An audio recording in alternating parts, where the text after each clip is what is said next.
8, 1993, and it's approximately 2 p.m. Paul Bonacci is going to talk to me on tape for the next several hours, I presume. Paul, would you step in here and take your place?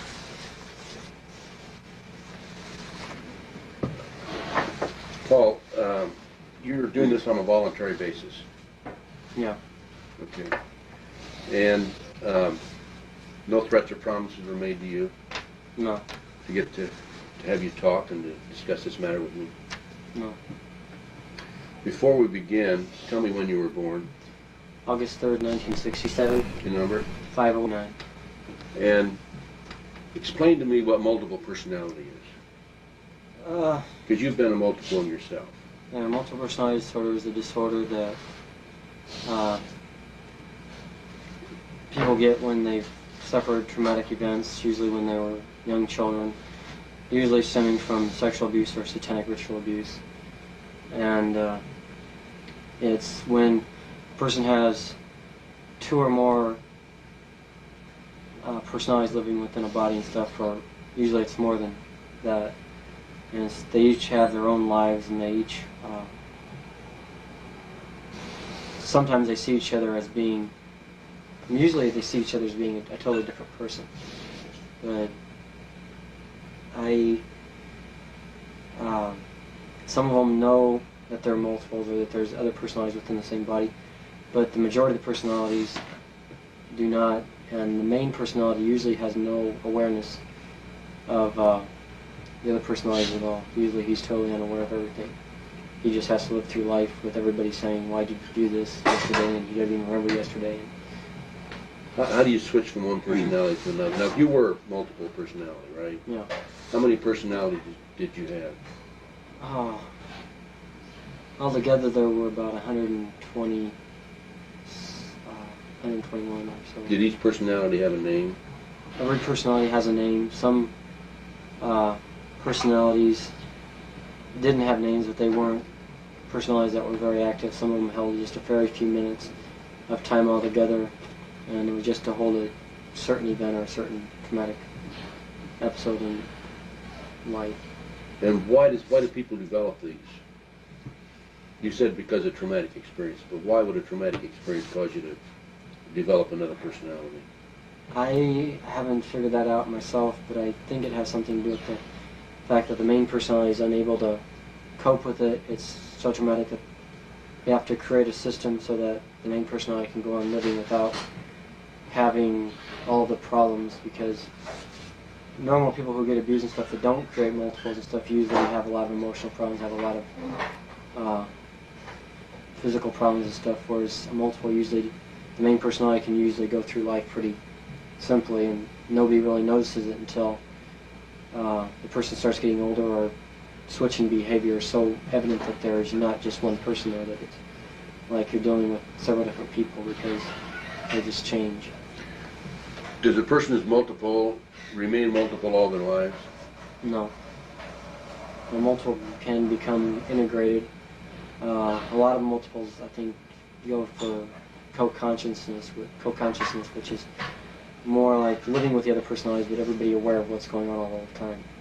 But integration means that the personalities are totally gone, that you don't switch off from one personality to another personality, that one personality, usually hopefully it's the main person, all the other personalities integrate with them, and all their memories from all the other personalities go into that one person's memory, and the person learns to live with all of the traumatic events and learns to live in life and stuff without having to switch off to deal with daily events.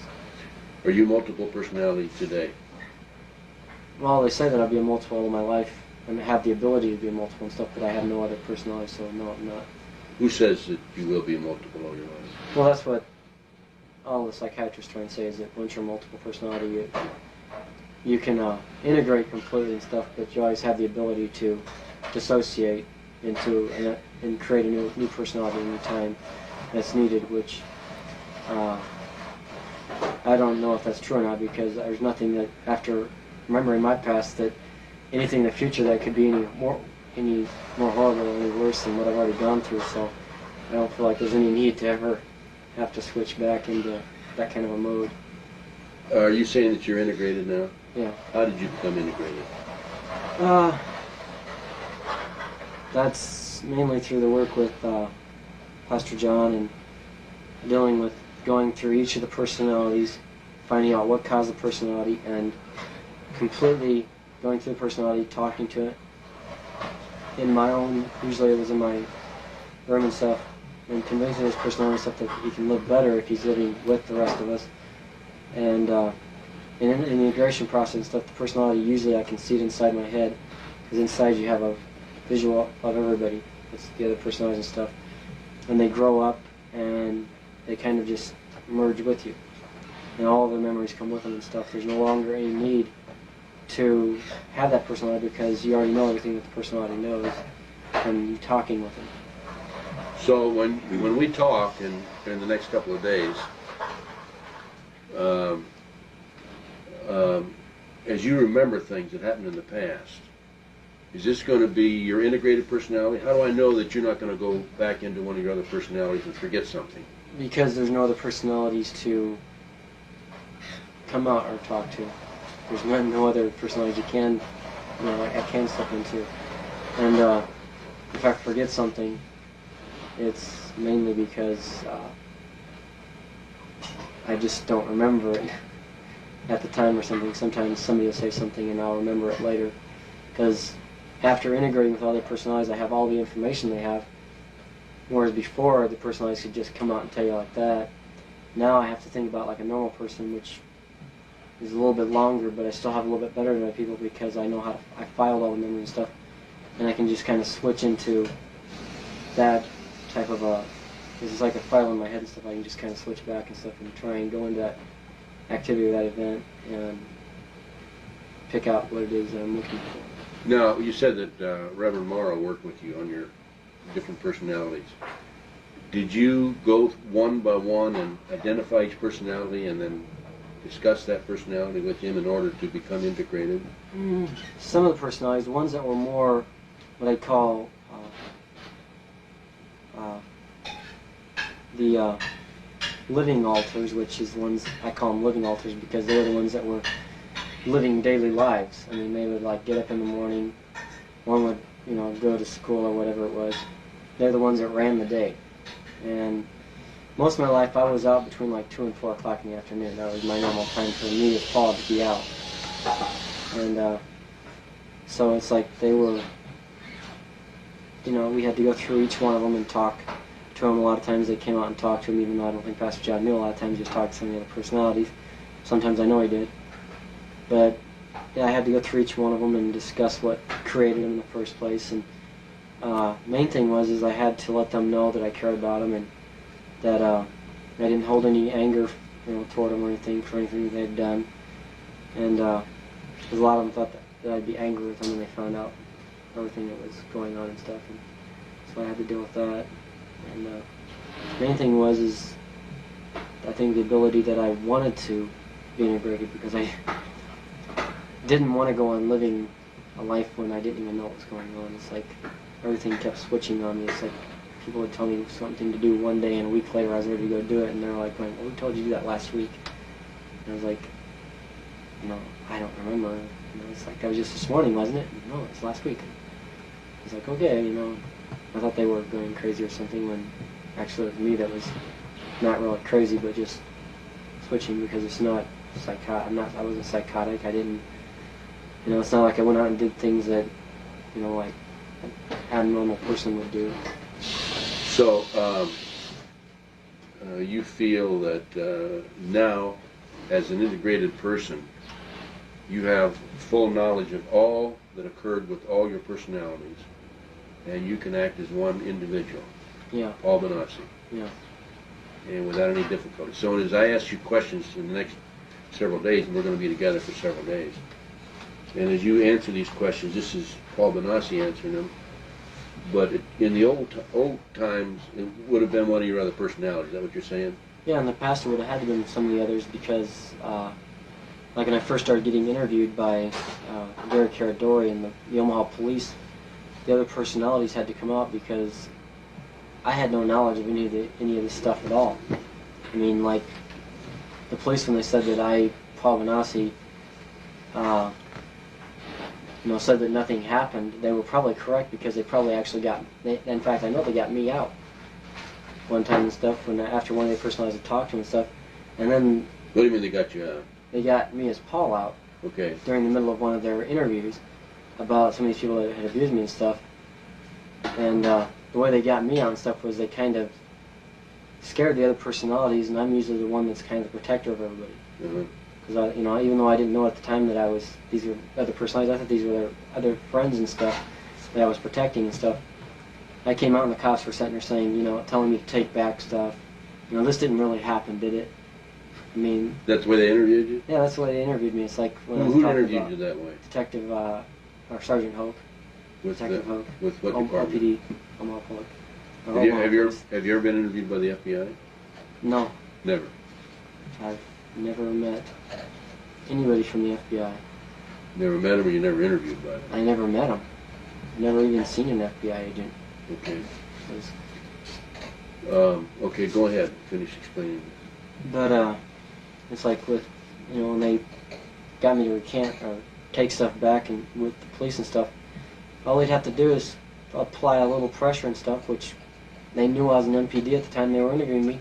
And the first thing they should have known that with an MPD you do not apply pressure, because that just causes another personality to come out that, well, basically, you pressure all the personalities enough, and you'll finally get a personality that will admit that they either lied or either a personality that doesn't know anything about it and will say, yeah, So basically they were, with a multiple, they were in good hands, because it's like all you have to do is apply a little pressure and you got a perfect recanter, because he's, already the traumatic events and painful events, or even anything that even begins to be abusive, the other personalities just flee, they run. If they can't handle it, they run. And so that's why they... Did anybody else work with you besides Reverend Morrow? In your integrating your personalities? No. Sounds to me like you did a great job. Well, he did, and God did a lot of the work. I mean, because I had to go back to my cell. Most of the integration happened when I was on my own and stuff, and I'd go through them and talk to personalities, and they'd be ready to integrate, and they'd integrate, and it was fine. And so you, through strength, your own strength and your own faith? Well, it wasn't my faith. It was faith that God gave me, because my own strength, I'd have quit. He gave me a strength that I made it with. I'm going to show you some pictures right now, and I don't have any group pictures to show with you, but this is a picture of a man and a child, and I'll hold these up one at a time to the camera. Right there. There's that one, and this one. And I want you to tell me if you recognize that person, that man.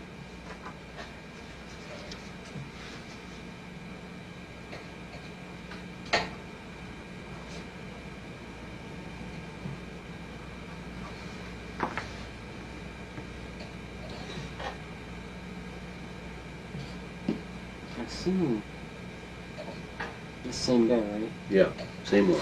It's like this one's harder to spell. Looks real familiar, but...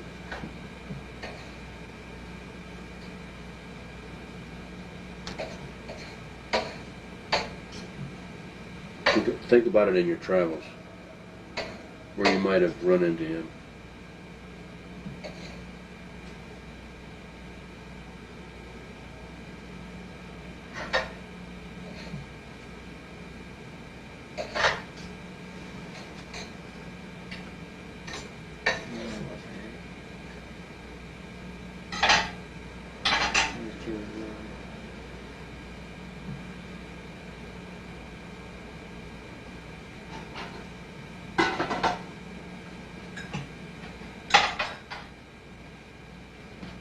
I'm not quite sure right now.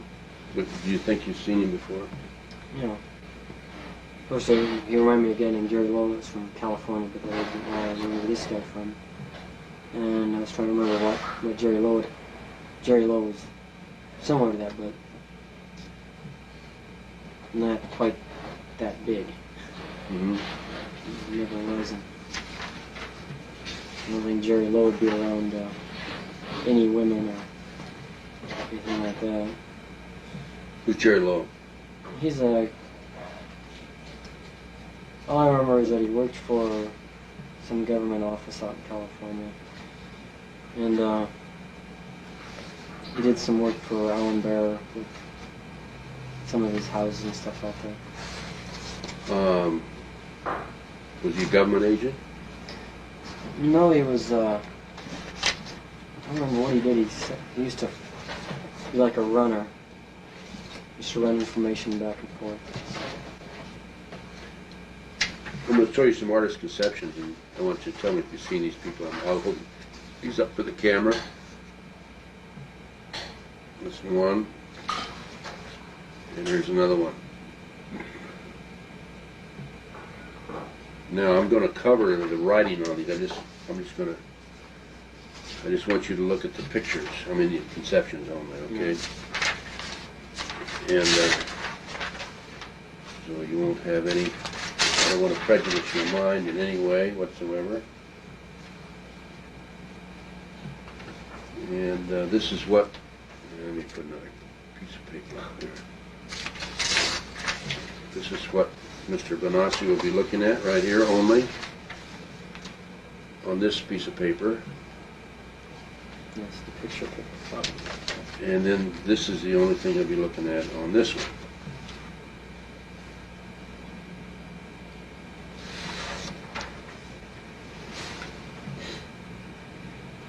Anybody that you've ever seen before? Look familiar at all?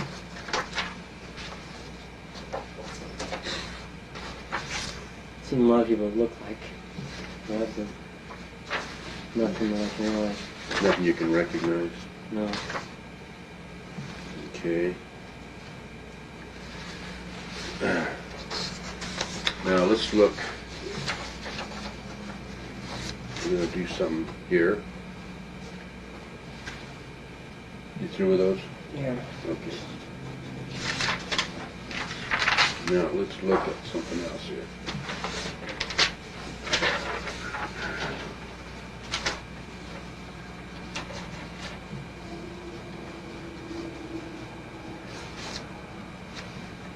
Hold this up for the camera. This is another picture I'm going to show him.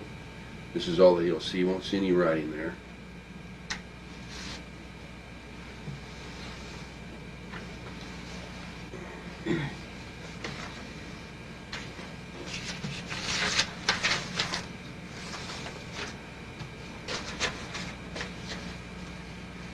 Someone's got. Someone looks like me.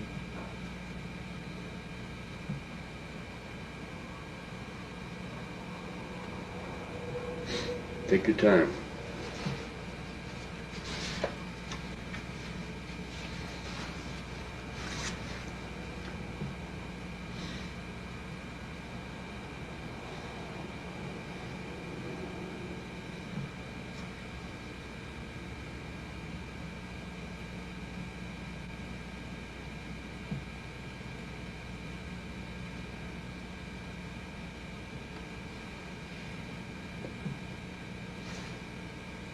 Same person as this. This doesn't have a beard and mustache.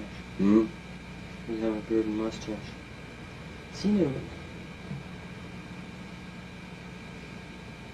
out on the West Coast. For the benefit of people who are watching this video, this picture that I just showed you, the last picture, is the same person as the individual in these two pictures. The man in these two pictures.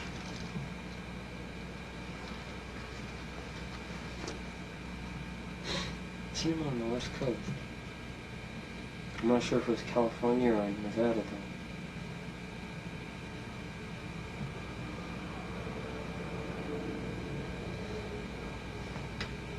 I know it was out during a couple trips that we took out there.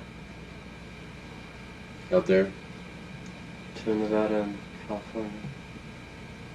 Okay, do you want to think about that? Instead of us continuing? Yeah. think about it. Let's think about it, and we'll come back to it, okay? Okay.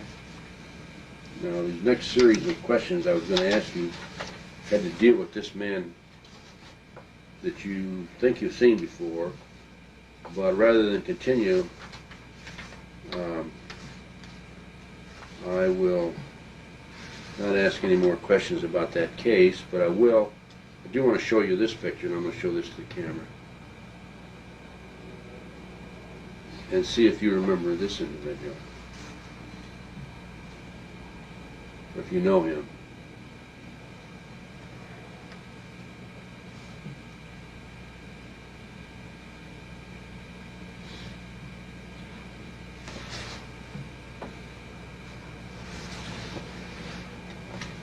You don't know him? Nothing. Okay.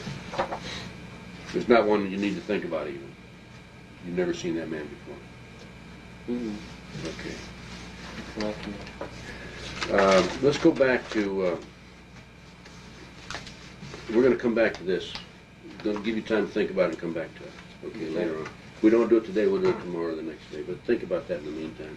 If you want to look at his picture between now and then, some more, I'll let you just take these two pictures and just take them. I don't want to give you the other because it has writing on it, and I don't want to make it appear that I'm giving you information, leading information.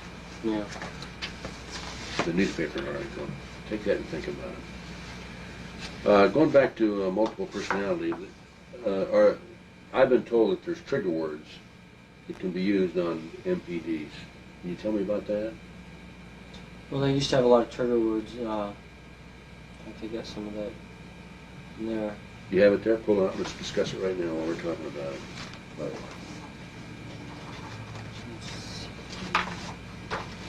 file. No, that's not it. I know that's not it. It's at the bottom. It always is, isn't it? Not quite at the bottom. Listen now. Okay, that's not it. Don't read it, so. But this is a list on the class A, B, C, D, E, and F alters. What is that now? It's something I made on myself about the different personalities. It explains what class they were in. These are like the ones I was talking about, that were living personalities, or class A alters. And like, there's different groups, personality stuff, and there's certain ways to get to each group.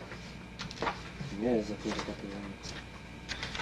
But like, in order to get certain personalities, you'd have to say a code. That's usually in order to get a certain personality. For these people, we're talking about these people. Who are we talking about? Somebody that would say trigger you. People from the FBI, people from the CIA, the controllers. But you said you've never seen an FBI agent before. Well, I've seen them, but when I said I hadn't seen them, I mean none have come to interview me. Oh, I see. Okay. I mean, I've met lots of FBI agents, but I just have never had any ever come interview me. Okay. That's what I meant by that. I didn't mean that I've never met any. Yeah. Okay. Met a lot of them, but it's like with most personalities under. Where could use Dustin? Dustin. That is okay. Zach, Ryan, and Bradley, which are all military type of personalities. Okay, I'm going to hold this up. Okay, you got it there? Yeah, I got a better one in here. Okay, let's get your best one there. Okay. Just hold that up and explain it. It's like it's... Okay, in the top it says Paul Bonacci, and it says Dustin here, and it says Zach, Ryan, and Bradley, is it? Yeah, Bradley. Those were the ones that were in control of the ones that were under him, which was Carl. It's pretty much like a military operation. You got the leaders, and then you got your company commander, your platoon sergeant, your platoon. This is all wrapped up in one person, you. Mm-hmm. Okay, let's not leave this. Let's explain this further. Put it over here. Yeah. But Well, now, the purpose for it is that each personality that was created for them, each one was just taught a little bit of how to do something, because they didn't want one personality to know too much. Like one knows how to, like maybe develop film, for spying and stuff. One might know how to develop color film, which they did, but one might know how to fly an airplane. One might know how to fly a helicopter. But none of them ever learned more than one operation. you're talking about each personality. Yeah. Each personality, that made them separate, so that like if they ever got captured, if they were spying or something, the personality that would usually get captured would be one of these lower ones here and stuff that wouldn't know anything. All they'd know is basically their name. If they were in the military, their name, rank, and serial number, which in my case, all they'd know is their name, date of birth, and home telephone number or something. And I don't even know my home telephone. Okay, let me explain this. At the top it says Paul Bonacci. What's this W off to the side, pointing down to Dustin? That's means that, well, I got a bigger chart that shows it somewhere. Here we go.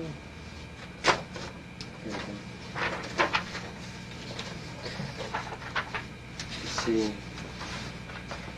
Dustin, this chart was right over here somewhere. Has to be over here somewhere. It's usually shared with another personality. You have to go through, like to get to Dustin, which Dustin is right here. In order to get to Dustin's group, you have to go through me. You have to go through this group here and this group here. It's like you have to go through all the personalities just to get to his group. His group is so far down. Okay, so this is the big chart here, right? Yeah. It's got... This is the big All chart. personalities, but it has... This has got all your personalities on it? No, it just has the main... The main personalities. All the circles mean that there's groups inside of each one of them. Once you get up on the other side of the camera and take us through this chart while I'm holding it up for the camera. Okay. First of all, go look at the camera and see if I'm getting the whole page. Yeah, I could always take it off and bring it up there. Okay. What do you got there? I mean, no. I got a... You got the whole page? Yeah, I got the whole page. Let me zoom in real quick. 2 pages? Yeah, I got both pages. Okay, come on up here and explain it, man. I'll hold it. Hang on, let me get this. I can see Paul Bonacci.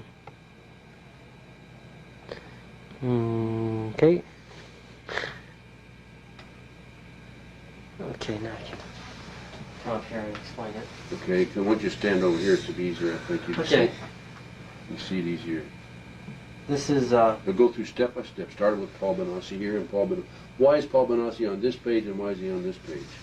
well, these are actually 2 charts I made. Each one of them represents... This guy's Christian Bonacci over here. He's one of the main controllers. He's also over here.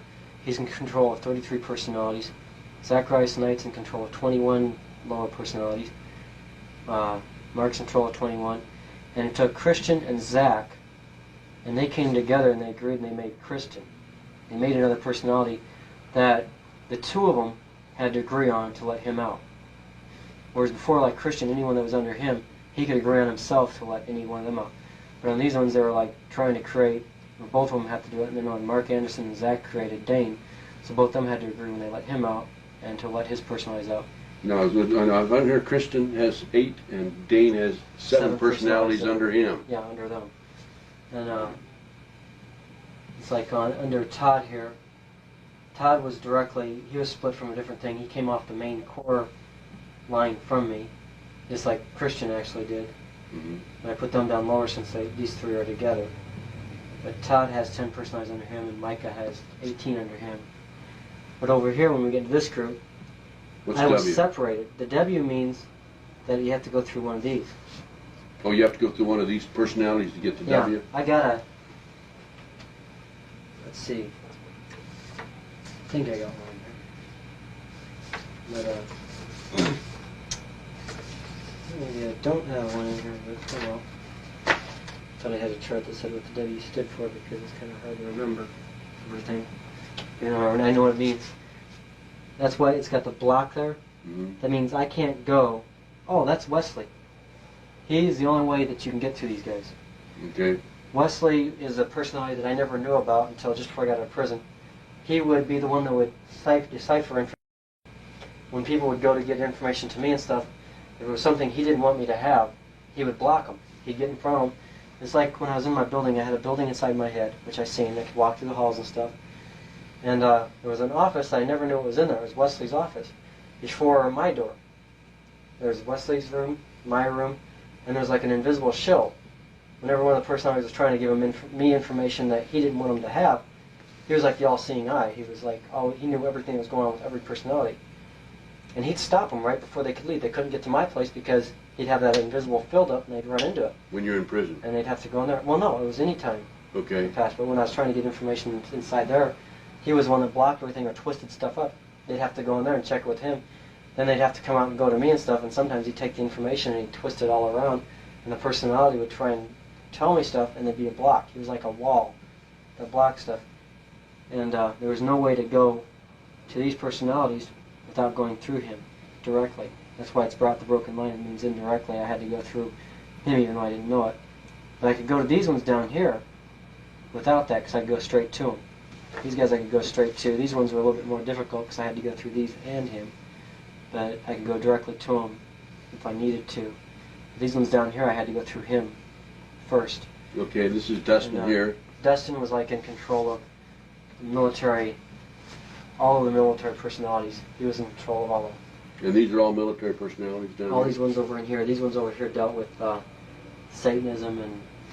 Okay, let's stay on the military and then come across. We got Alex, Zach, Sean, Ryan, Brent, Bradley, and Carl.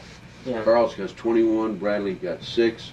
These others just ones- have circles. They don't have any. They have personalities under them, but those are all on their list that I have. But they're on another list, huh? Yeah, I Okay. didn't figure it out So, because they have so many in, that I just... in order, if someone had to deal with your military background, they would have to go through Well, in the past I would have had to go through Wesley. Wesley to They'd have to go Dustin, to Dustin, and Dustin. and then Dustin would have to let him in there. A combination Yeah. of both of them. In order to get any of the information that they'd all know, you'd have to get Wesley and Dustin together because Dustin takes orders only from Wesley, Mhm. which means that he can't tell you anything unless he's got orders from above to tell you anything. These guys down here can't tell you anything unless Dustin says it's okay. And anybody in his group has to go through Carl. Carl has to go through Bradley. Bradley has to go through these two, and these two. You know, it's like the military. Whenever it's like passing the buck upward. Yeah. And Everything then goes this is down. your satanic information, right? That's the ones that dealt with satanic stuff. This one dealt with... Kelly had like 50-some personalities that all dealt with being locked up in different situations, like in prison, being stuck in a box, being, you know, tied up and stuck somewhere. He dealt with all the kind of... There's Yeah. Wesley here again, though. Wesley there used to be called confusion, and this used to be death. He Life, dealt with all the death. life. He It says changed his life. name. He changed his name after... From death to life. Yeah. When they started before they integrated stuff, they didn't want anything to do with the Satanists anymore, so they all changed their name, and he changed his name to Wesley.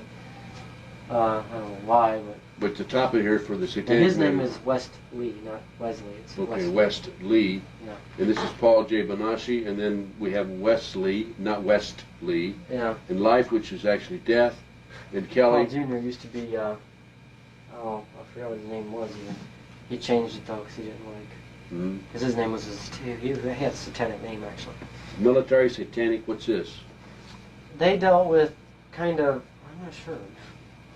I mean, I've tried to deal with their personality, their memories and stuff, and they really weren't really bad. They were mainly dealing with in-between stuff. I mean, it was like nothing that was too abusive and stuff, but they just kind of came out. They had bits and pieces of information to give, but mainly they were like, well, actually, these two here all had computers. They were like the computer personalities. They stored all the information. They made everything on like microfilm and stuff inside my head. They made it so that when people asked me details and stuff, that I knew exactly what was going on or what, you know, why when I took trips to places and stuff, I could tell them, you know, every town we went through on the way to Colorado or something. And that was because we used to play a game and we used to do the alphabet. Me and Mike didn't picked it up, but they're the ones that stored. You and Mike. They stored all the signs inside. Mike is who? He was a, no, he ain't another personality. He was another kid that was with us. Oh, another kid? Okay. All right. What's this group here? They dealt with almost all the. They dealt with a little like Dungeons and Dragons, but they were all sexually abused personalities and stuff. So they were the ones that were first created, and they were purposely created.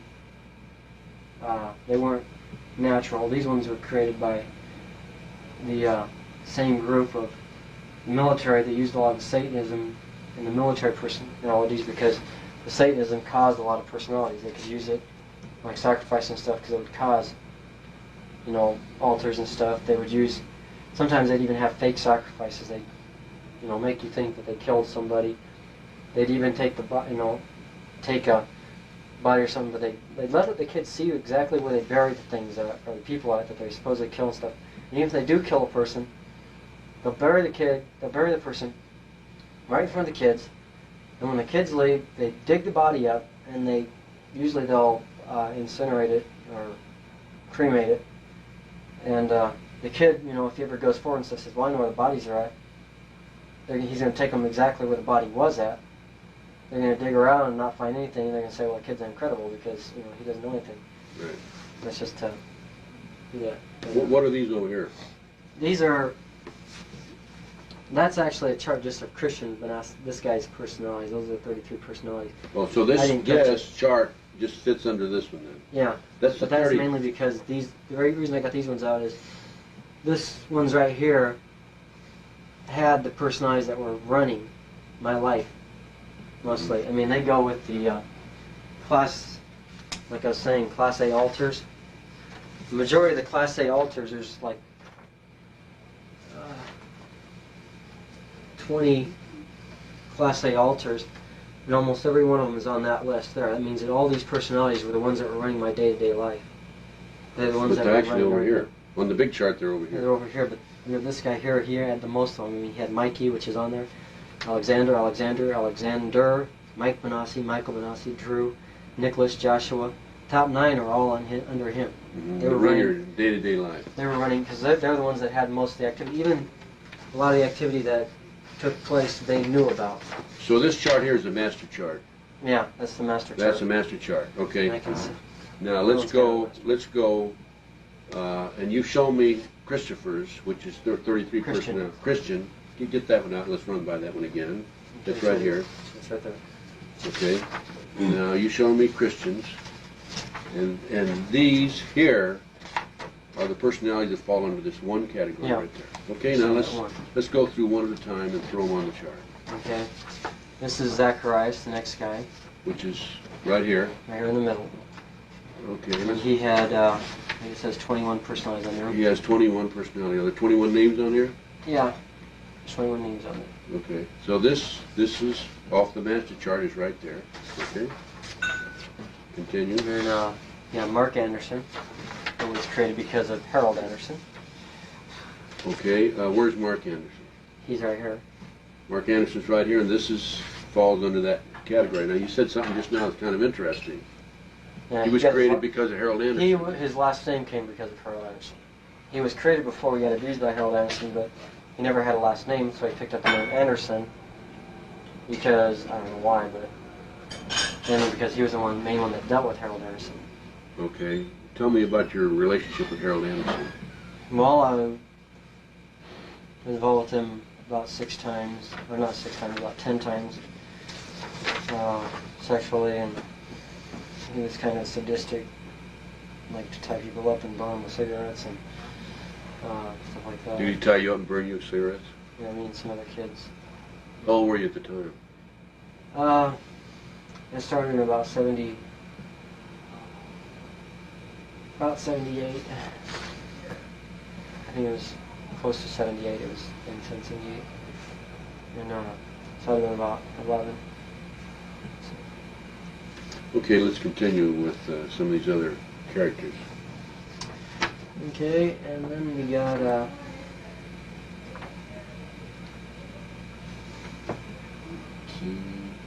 Christian. This guy down here.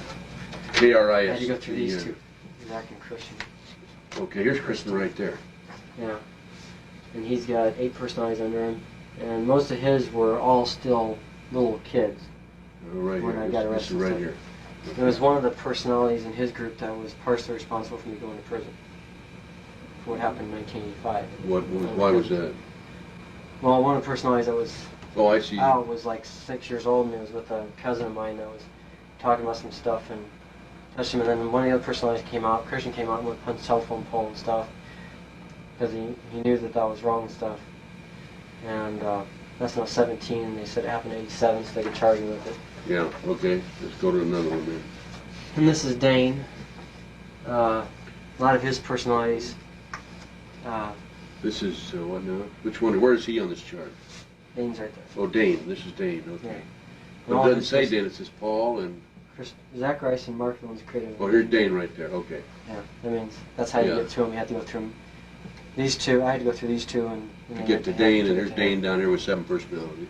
Yeah, most of his had the name Daniels or Knight. Okay. So, Okay. Next. we got Micah. And Micah's over here. Mike is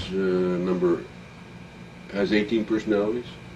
Yeah, they were kind of ones that kind of, I don't know what you'd say. They weren't really, I don't know if they were really computers or not. They were just kind of, they seemed to be able to put stuff together easier. I mean, you got Alan Bear's last name on here. Why Bear's last name on there? Well, that's how they were created, because of him. They were created to experience store. you had with Bear. They were created to store information about him and stuff like that. Yeah, in other words, an experience you have with Bear, or a series of experiences. Yeah. Okay. Next. Todd. He's next to Micah. Okay, he's right here. Everything's pretty much in order. So. Good. Okay. Uh, And tell me about Todd. He had 10, 3, 4, 5, 6, 7, 8, 9, 10. You're right. You're right on target. Yeah. But most of his, a lot of them have the person that abused him's last name, like Wise, William, there's a Bonacci, Gall. Okay. Anybody who had a different name than Michaels or Bonacci or something like that, I put the name down. I can have a copy of all these. Yeah. Okay, keep going. And, let's see. Next We're moving over this way.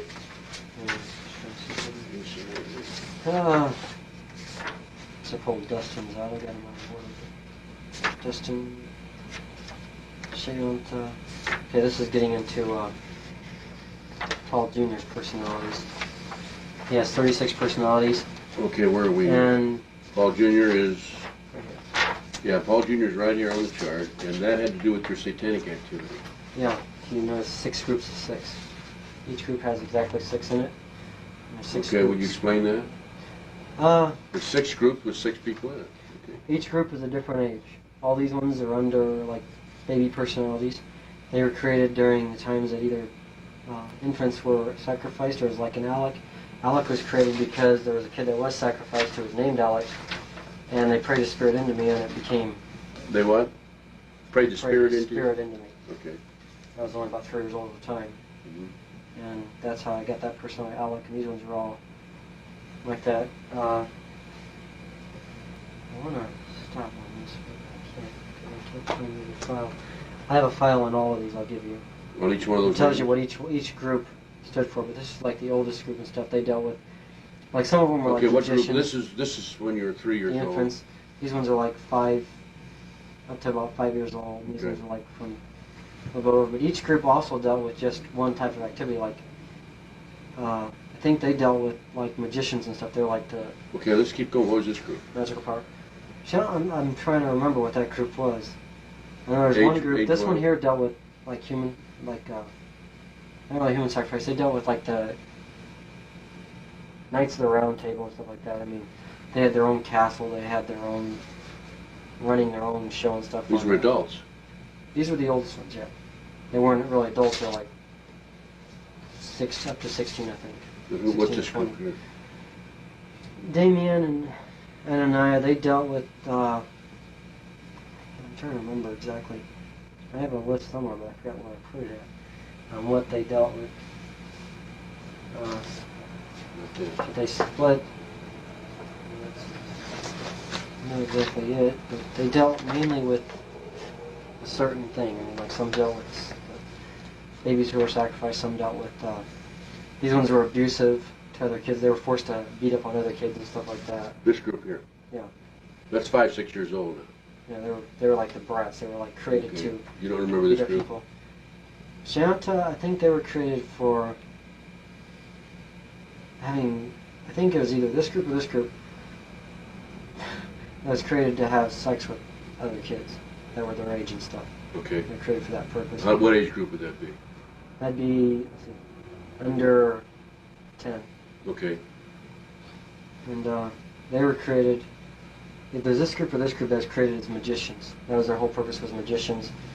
And some dealt with all chants. One remembered all the chants and stuff, and all of the spells and stuff like that. That's Can you do that for me? Give me chants and spells? Can you remember that? No, No, not right now, No. but can you? yeah, I can do. Huh? I can do that. I can put them down on paper. Okay. I'll tell you. And did you put them on paper yet? No, not really. I don't. And that. And then I didn't make charts. Wait for a these minute, we groups. haven't finished these groups here. Okay. This is a magician. We had an interruption and had to cut the tape because the battery ran out. So we will continue with the interview at this time. Come on around, Paul.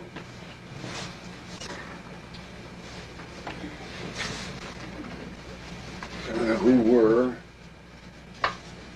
Well, I'm actually standing We up. were here before, I believe. Huh? Yeah, I was standing up. You were standing up, right? And I think I was explaining, or I was mentioning that we hadn't covered these two interviews here. I mean, these two groups. Yeah. And now, when on the break, when we were recharging the battery, you came up with some more paper. So Yeah, I found the charts that go with on the this. charts, you go with this, right? Yeah. Further detail this. So you want to explain these then, and then go into those charts? Okay, this group here, which has Damien, Ananiah, Druid, Case, David, and Peter, they all dealt with, they were in charge of doing the chants and doing animal sacrifices. So that's what their whole purpose was to deal with animal sacrifices from 80 to 84. They were out and they were in charge of doing the chant stuff, so they remember all the chants that they did. This last group was the one that handled eating flesh and drinking blood, human blood and stuff through the same time period as from 88 to 84 and stuff. And that was their whole thing, was doing that, plus they also were the highest level of the Satanic altars, so they were the oldest ones. You want to go back, since you found your notes, and Yeah. go through each of these other groups then? Well, like I said, Alex, this one represents babies that were killed, or wish they were the babies that were killed. And that went from 1970 to 1984. That's when they were all created. It was in that 14-year time span. This group here was the ones that were forced to have sex with children that were under 6 years old, because they were themselves under 6. These are baby altars. These are under 6. The next group was all under 10, and they were forced to hurt other kids to gain higher levels in the coven. And this group here was all the, like I believe I said before, they were the ones that were into witchcraft and doing the chants and doing black magic and stuff. And they were like 10 to 14. You said these did the chants also on the human side. Yeah, and they did animal the chants. sacrifice. All they did was black magic. They This were group here. magicians. They were magicians and This group here. witches. Yeah. This one did the animal sacrifice. Yeah, they did the animal sacrifices and the chants, because Okay. they're separated. You mentioned that these people did chants also. They did the chants for the Black for their magic. black magic. So that's all they had. They had all the chants that were involved with magic and Satan and stuff. So that's where that's. Okay, now you have a chart for that? Yeah. Let's hold that up. I don't think you can see it though. These are notes that you made earlier. Yeah. Those are notes I made earlier, and They're in pencil also, which is a problem. What's this here? trying to Oh, this is what they each did. hold them straight again. I think I can. Let me turn them sideways first. Yeah. Okay, there they are. Pencil part I can't see, but Yeah. that I can get most Well, of we'll it in. clarify this. These notes here are in pencil, and they explain each group. These pencil parts. So I got a perfect photo on each one of them right now, and I'm going across the page. Okay. Now you can turn it sideways and see if I can see the lettering. See if I can focus in on it. Just hold it steady. Yeah, I got a perfect one. Okay.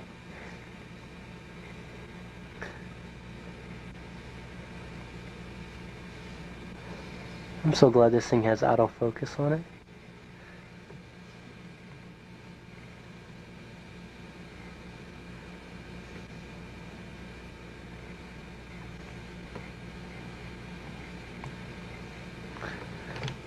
Okay, now to go down a little bit.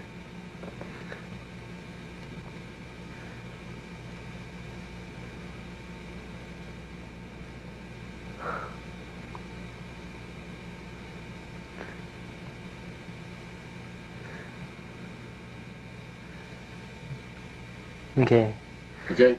Move the paper so I can see. Sideways? Well, all together so I can see the chair so I can focus it on the chair again. You want me to Yeah, remove just pull it down. That way I can, Okay. 'Cause we still have to go back to the charts. this is gonna look real fun on the tape part of this How's thing. that? Huh? How's that? All the movement. But it'll look okay. Okay. Okay, now I'm back. Okay, now you're back. We've got this I don't one have a covered. camera. Now we need to go to, Now you go to one of Dustin's, which is down. yeah, here's Dustin. Dustin? Dustin's here One on of the Dustin's master chart, and here he is. This goes right in there. Well, this goes into Carl's. Okay, so, Dustin right here. huh? This is the next one we should have? That should be the next one, because that tells who his people are. Okay, Alex and Zach. Zach, they, and I also have more notes on them, so I can look them up real quick and tell you what everything is. It's so much better when I had everything in my head. But Zach's group was mainly made up of like a computer system in my head. They were like, all the personalities in them held specific things for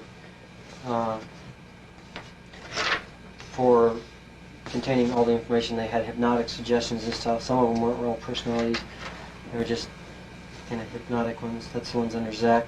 Ones under Alec, they're not personalities, they're simple, you know, they're just kind of a file system to hold memories of all the other alters and stuff and keep everything from being united into one personality. They try to keep everything from being put into one personality. Alex is he's the controller of that network. And then after him you go into Sean and Ryan, and Sean and Ryan's total purpose was Sean is Ryan on the master chart. yeah, Sean and Ryan down here on the master chart, and they're also up here. Sean had a lot of personality and stuff. They were a lot of them were hypnotic suggestions. They had really no memories and stuff. They just gave names to, I gave them names to simplify and stuff. A lot of them they held like learning how to drive a tank, or Well, did you actually know how to drive a tank? hmm Who taught you that? that was part of the military training with MONARCH. Okay, So we'll go into that later. yeah, and then we got Ryan, and he had abilities too, and they were mostly intelligent and sabotage and learning how to spy on other people and other places, and that was their whole purpose for being created. And then the lost personality, as I call him, is Kelly. But Kelly's not on here. well, Kelly's down here. Oh, he's over here. Okay, You're going back to the Satanic. Yeah, I got the chart in the wrong place. I thought it was the lost guy that I had lost a long time ago. I looked for the wrong name when I was trying to read it. That happens every once in a while. On this one here, I should explain. Paul Jr.'s name used to be Demaya. He changed it. He didn't like it because it was a satanic name, and he wanted nothing more to do with that stuff, so... I'm getting all the all the... Then we got Bradley, who's down here. What, did you have any more on Kelly? On Kelly, his personalities were just ones that were locked up all the time. Oh, they're locked up in behind doors and closets. Locked up, And... closets, prisons, stuff like Okay, that. okay. So when you were in prison, did you have Kelly's personality, or were you integrated then? I had him when I first went in and stuff, so it's like he dealt with a lot of the beginning stuff, so... Okay. And then we got Bradley's group here. They were all had set purposes and stuff. They had been, had military training and stuff like that. And some of their names like Sylvester, Roger, Scorpio, Magi, Dennis, and Robert. And they're You had 6 personalities. yeah, they were forced to do things with other men for the military to kind of blackmail politicians and stuff to get the military whatever they wanted. And then we got Carl, who's not the last one. Brandt's the last one, but Carl's here and Carl's here. yeah, Carl. There. Well, same one as up here, but his group, and it's very specific on everybody that was in his group and stuff. He had 21 people, 3 groups of 7. He had Simon, who was like a computer sergeant at the clerk. He was like the one that ran that. And he had Logan, who was an electrician tech, Donald, who was a computer tech, Perry, who was a secretary, Wesley, who was a secretary, Edward, who was a computer specialist, and William, who was a computer specialist also. And they mainly ran, you know, when we had to deal with like computers either inside my head or outside, they're the ones that ran them and even fixed my sister's computer when I first got out because she had some problem with it. They just went in and straightened it out. It was just on punching stuff in right. And she's been through school for that and she still didn't know how, and her instructor didn't know how, and I just went in 5 minutes and I had it completely fixed. Impressive. And then we have Jeff, who is the secretary chief. He's like, or security chief, not secretary chief, security. He was in charge of security inside. He's the one that kept us all safe. He was like the very violent one. This is the 21 personalities, yeah. Yeah, and he had Jackie, who was a security guy. Let's go over and sit down and go over those notes in front of the camera. Okay, good. We're still talking about Carl, right? I want to sit down. Get a drink. Get in the middle of the table. Pull the chair in. These are Carl's personalities. Yeah. Jackie was one of them under him, and he was like in charge of security. He's the one that kept everything tight-lipped on these, so they wouldn't say nothing. Shane was a weapons sergeant. He knew all about weapons and stuff. He was the one in charge of putting them out. Dan, he's the one I used to call Ninja all the time. He's the martial arts instructor for all the other personalities. He taught all the other ones how to fight, which wasn't hard when I knew how to. You know, I was the highest degree one. And then you got Brian, who was in security, and then you got Douglas and John, who were weapons specialists. They fixed them and tore them apart and tell you about an M60 machine gun and all that other stuff. Then down below you got Shanna, who was in charge of demolition. You got Fox, who was an engineer. Sloan, who was a demolition expert. Henry, who was an information and demolition. Tom, who was a pilot. Greg, who was an information sergeant, and Nick, who was an explosive expert. So that's what their total purpose was. It's like all he knows about it was in the past when I wasn't in grade to have gotten him out. One thing he had told you about is, you know, how to make things blow up. You know, how much dynamite you'd need to blow up a bridge or a building, or... You learned this all in the military. Yeah. How to light up your Christmas tree. Did we cover Bradley's 6 personalities? Bradley... Here's here, yeah. Bradley here. Yeah, we did him just before. And how about Brent? Brent, he was actually not a personality for abilities. He was a personality for disabilities, mostly. He was the one that caused blindness for me. I mean, in the physical body, he would cause these things to happen. It's like while my vision would go out on me sometimes, he blocked things out so I couldn't see memories of things. He'd actually take pictures that people would show me and show me somebody else. Like he'd show me a picture of somebody, and he'd show me a picture of the Pope. That's what I'd see. And you're showing me a picture of Ronald Reagan, he'd show me a picture of the Pope, just to confuse me. He had deafness, numbness. He gave me a temperature, he gave me weakness in the arms, chest pain, seizures, headaches, weakness in the legs, weakness all over, cramps in the legs, stomach cramps, speech slurred, and touch disability, because I used to have no feeling in my fingers. He's the one that caused that. Because every time he ever got in trouble, they used to smack his hands, or cut his hands, which I got cuts in my fingers, so he decided he didn't want no feeling in his fingers, so he just did that. Okay. Okay, how about this last chart here? This is this Dustin. Can we go through Dustin already?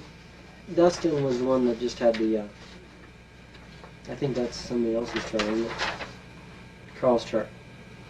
It's Carl's charge? Yeah. Oh, Carl. Listen, Okay, yeah, through Carl. I went through Carl. Okay, you already went through Carl. Mm-hmm. Okay. This is Carl here, and this is Carl. So glad to get all this over with.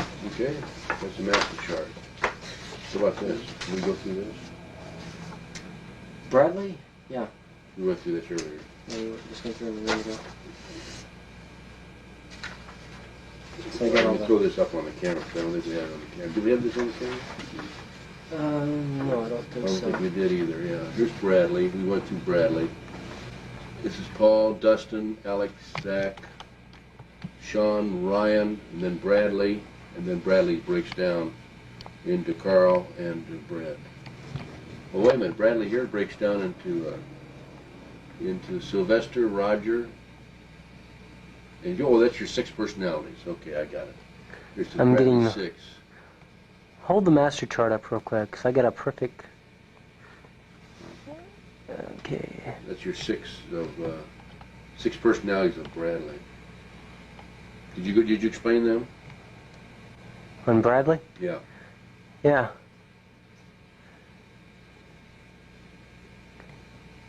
Okay. And Alex behind his finger.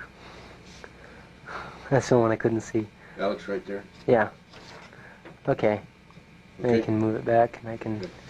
Okay, we explained all refocus. the charts now.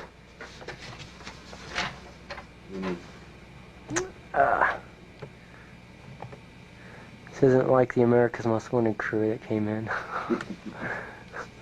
They had their own cameraman. But this is going pretty good. I think it's going very well. I just gotta get the chair centered. Now it says here you had a total of 199 alters minus only Wesley. This is in a document that he wrote up, right? Yeah. You want to explain that? Oh. Altogether there were 199 alters minus only Wesley. Not counting myself, for the most part only about 30 contained a lot of memories. And only 20 were memories of outside of abusive situations. That means that there's only 20 of them that didn't go through abuse. Or times outside of abuse situations, or times of being manipulated by others to do their bidding. The alters could be classified the following ways. First, many were caused by sexual abuse. These ones have most of the incidents fully intact. They also have a few who are very mature and who in themselves turned from the abuse. Some were stuck as children, and almost none knew they were part of myself. And I do in fact have charts for each group of alters as they were classified by Okay. myself. The Class A alters, which I'm going to hold way out there so that maybe the camera can pick it up, maybe not, I don't know. But You want to explain that? yeah, if you move. Class A alters were ones that were living day-to-day lives. They don't include the controller personalities, which a controller is somebody who's in control of making sure the right personality comes out at the right time for whatever activity is taking place. These personalities would go to the store, they'd go to school, they would study German, or they'd do your normal everyday things that I could even do. Class B alters, these were alters that were mostly present while I was a child. Most of them have never even fully grown up. So many most of them were before the integrated stuff, were still children. Some, most have several memories, and normally the activities are only with a certain individual, with one person. That's it. That's their memories. Whenever they're with one person, that was their whole responsibility, was being with that person, with whatever they did. That was their purpose.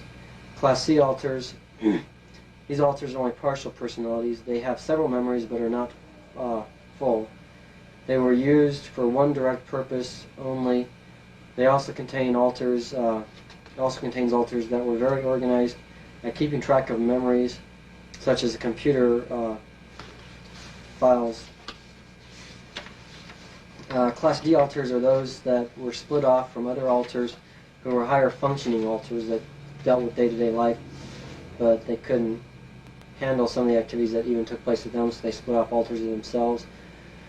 These altars are have very disturbed memories. Since none of them contain full memories, some have partial memories shared by other altars.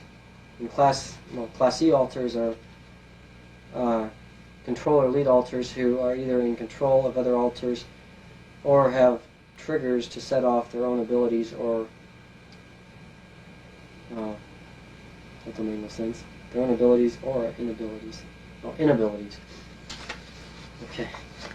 Then Class F altars are personally split off from other altars. These hold very small, I mean they could hold 5 minutes of time. And that's all that they would ever hold. Some of them were involved with Satanism. Some had triggers and their sole responsibility was as messengers inwardly to make sure that others were out at the proper time. Or they were altars who became fully internal prior to the discovery of MPD. Some of them actually got integrated before they Excuse me. Now, before we go any further, I'd like to point out that that you, Paul, have listed all your personalities by altars. Yeah. And I'd like to put these on camera. Okay, So you won't run the camera and I'll identify each group. Okay. This is Class A. And those are all the personalities. Those are all the personalities, right? Yeah. Let's see. Let me get this all on. Tell me when to turn the page. I'm just gonna...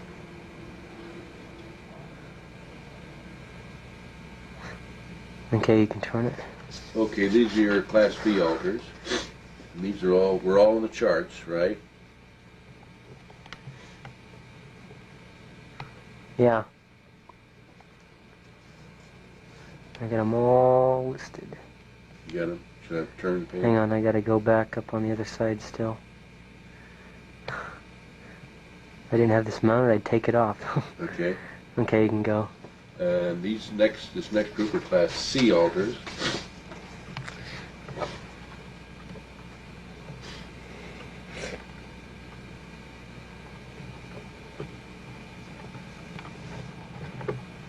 Take it off. Second. Yeah, I gotta take it off. I can do this better without it on here. And it doesn't take but a second to Okay. put back. Be careful since this thing is well,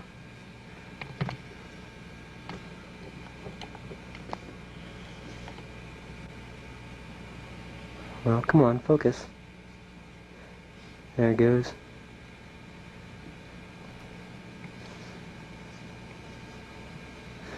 Okay, go on. And the next are Class D altars, all of whom are listed on the chart. You got some empty space here, 31 through 35. Does that mean anything? No, I just didn't put anybody's name in there because there was nobody there. You just, okay.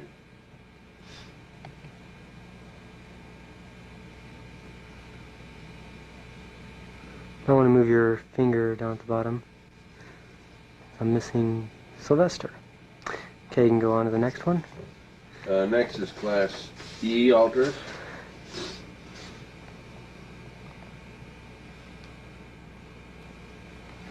Come on, focus a little bit better.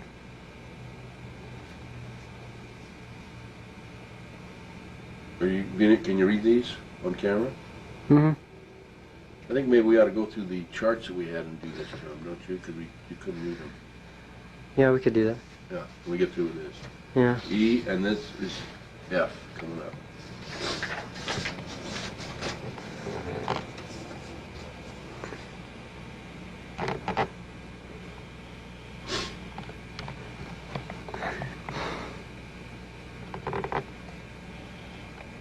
Try going a little bit further. Okay, there we go. I'm not doing like they do on TV where they give you 2 seconds to look at it. It's like a flyby view of it. Okay, that should be it, I think. Now let's go through this. Hang in there. Let me go through these charts. Okay, let me get this. Oh, there's a strap. What do you know? You ready? I'm gonna get this cord over here so I can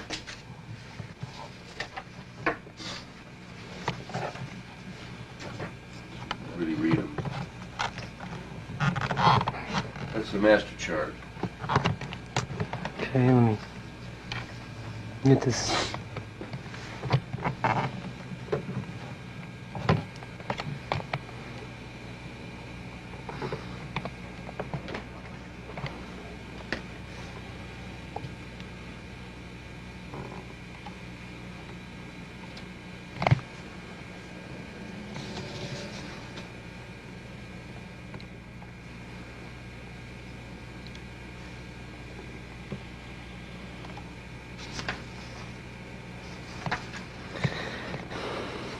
Dustin's entire group. Tell me when you're ready. Paul Jr.'s group. Huh? I'm just looking at the different groups at it, one at a time. Okay. Okay. Now, next I'm going to show you Bradley's group. And on the master chart, that'll be here through to Bradley. Right? Mm-hmm. That makes sense.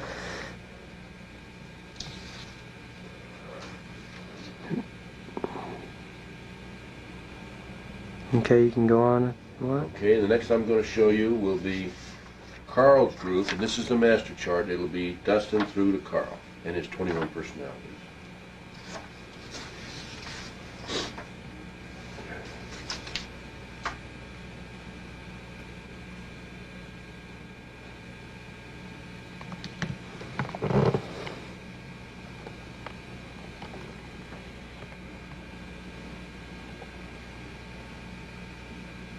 Okay. Next will be Brant's group. It'll be Dustin through to Brant.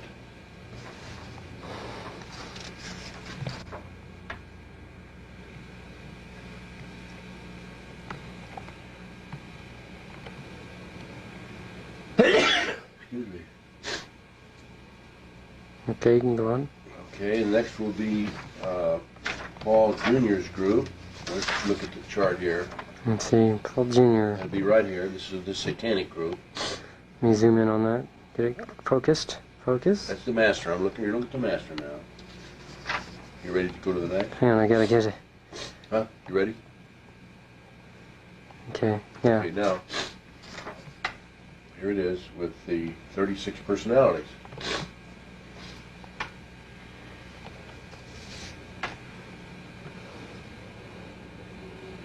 Just like your eyeball, it needs to focus. Yeah. Tell me when to go.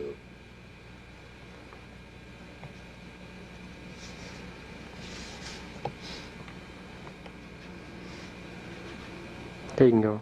Okay, this is Todd's group. This is the master chart here. And this is, we're going to go Paul through here to Todd.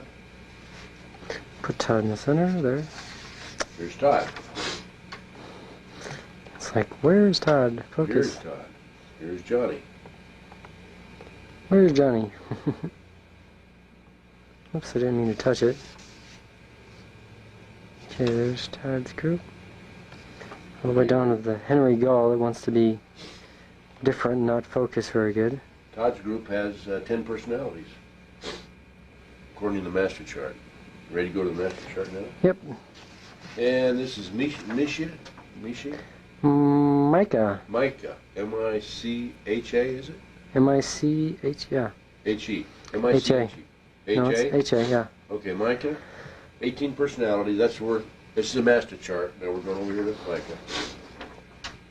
Whoa, back up. Go back to the master. No, I'm talking about, I had to back up the camera. It's a little too close for me. I gotta go forward a little bit so I can read the names.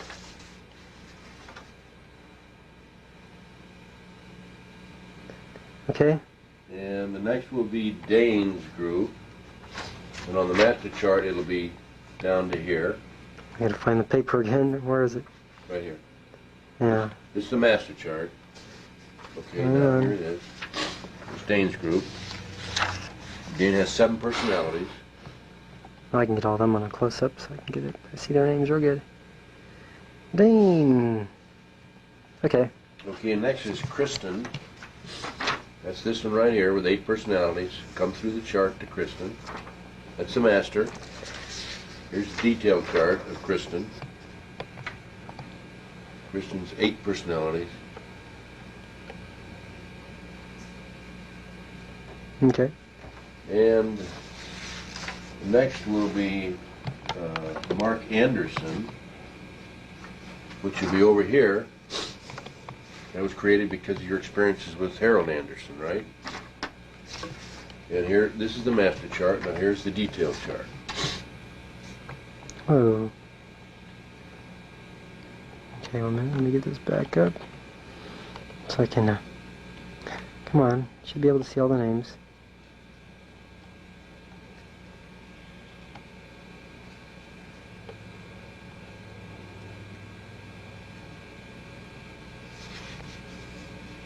Okay. The next is Zacharias Knight. Zacharias Knight. Zacharias Knight, and that's this group here. That's 21 personalities. This is the master chart. Here's the detail chart.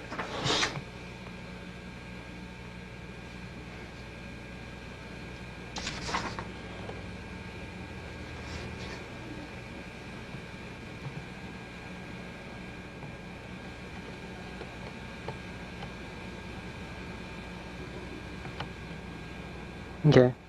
Okay, now, next and the last is Kristen Bonacci. That's this right here with 33 personalities. This is a master chart. Right there. So I gotta get it focused. Okay. And here is the detail chart. Boo, back up. Me? No, I'm talking about Talking yourself. the camera. I need to back it up a little bit because it's just a big, you know, I gotta go in and go across it. Otherwise I'll never get them all on the same shot.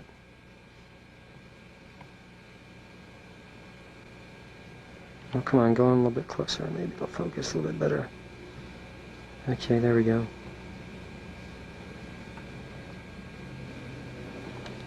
Back up. Okay.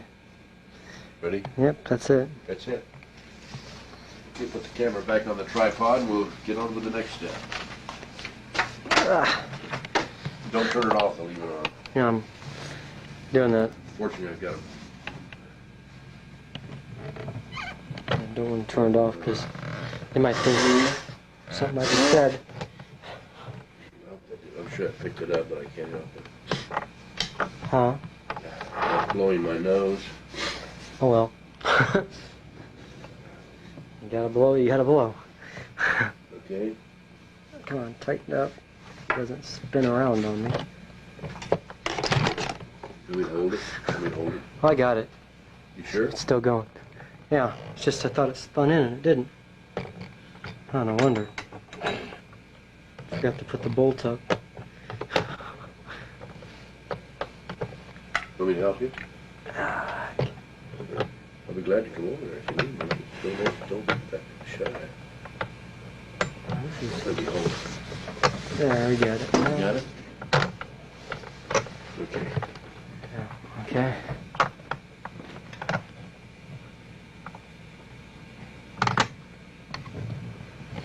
Let's see if we can get away with this.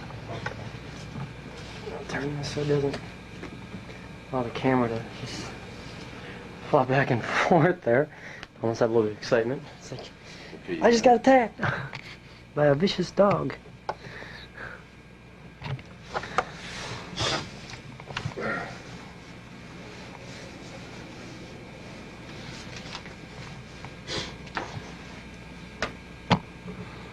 Now I get it focused on the chair again, but that's easy because I know where it goes. Oops. This one needs to come up just a hair.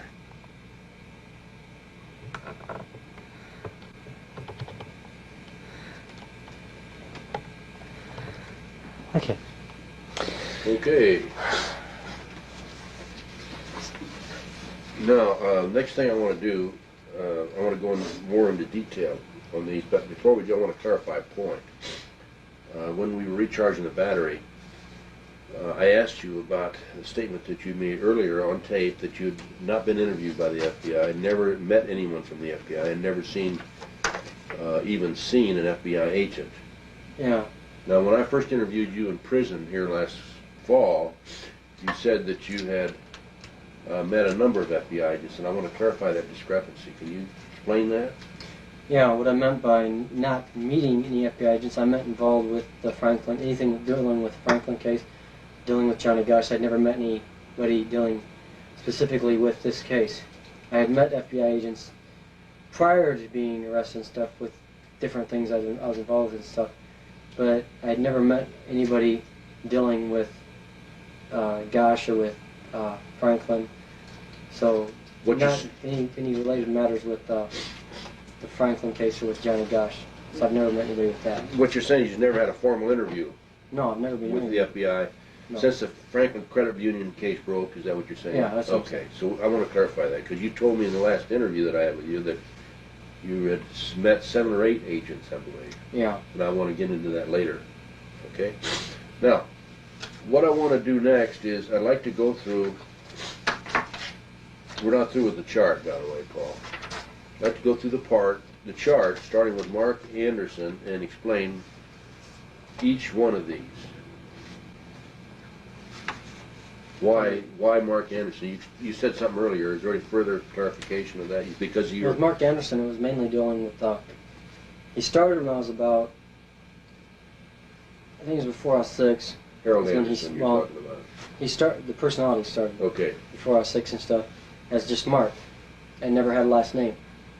And years later, he was the personality that dealt mainly with Harold Anderson, and that's where he picked up the name Anderson for his last name. What is years later?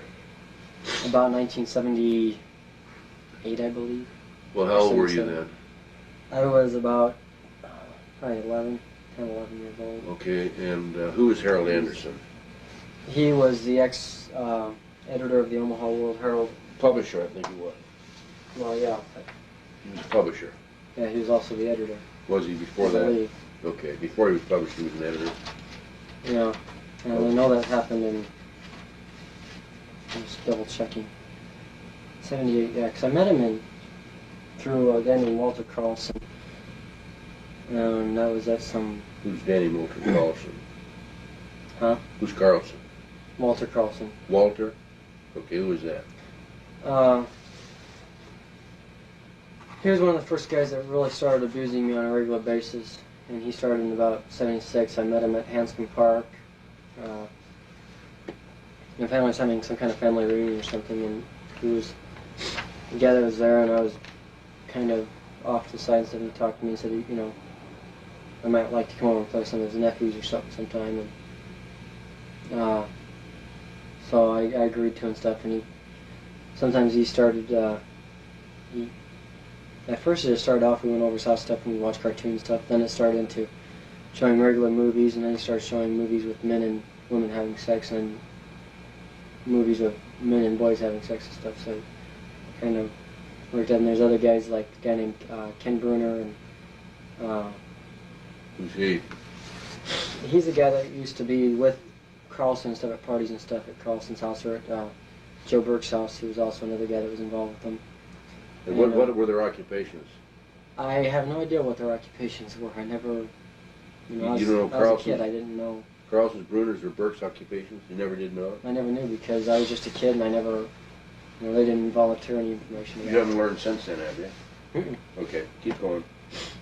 But they were involved, the whole group of guys who, again, they were molesting other kids, and they did the same thing to me.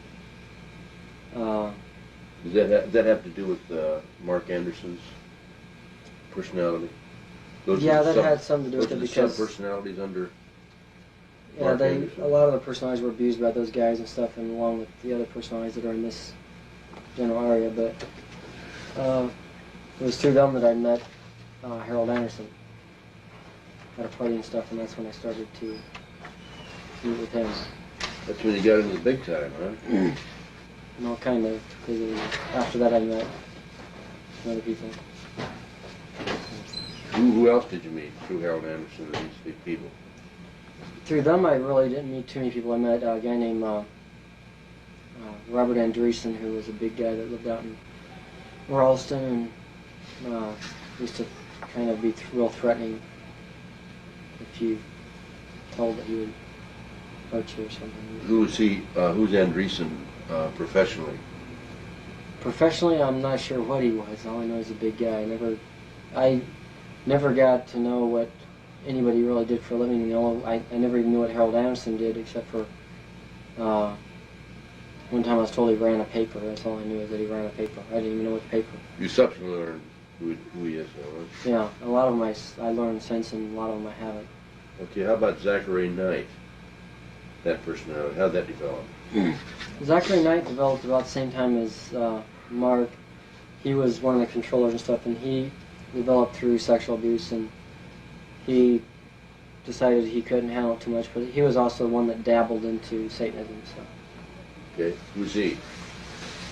Professionally. Who? Zachary Knight. I don't even know. I mean, the last name, I've been trying to figure out where that's come from for a long time. Okay, who else did he introduce you to? No,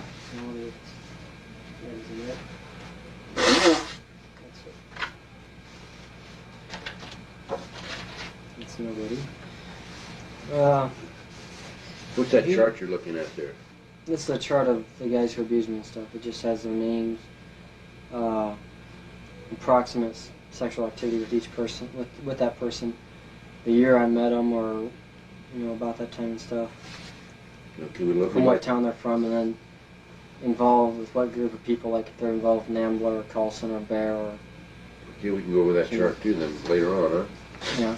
Okay. And he introduced me to... Through Zachary, I got involved with like Emilio and stuff, and... Emilio, you want to explain who Emilio is? Emilio's the guy who abducted Johnny Gosh and kidnaps kids for a living. That's, I've come to learn, was his occupation, I guess. Okay, who else did he introduce you I don't really know. There's just a lot of people he introduced me to. to? You didn't know their names, in other words? Well, yeah, I know their names, but all personalities are involved with a lot of the same people, so... Well, I see. So there's overlap. How about Christian Bonacci?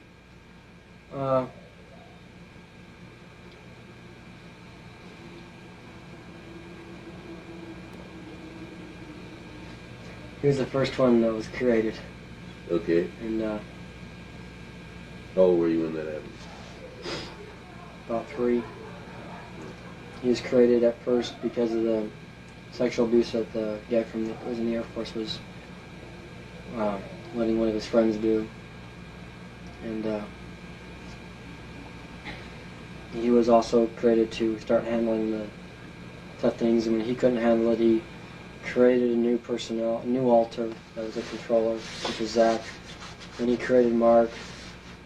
Then they got together and they created the other ones, and they got together and created all the rest of them. So.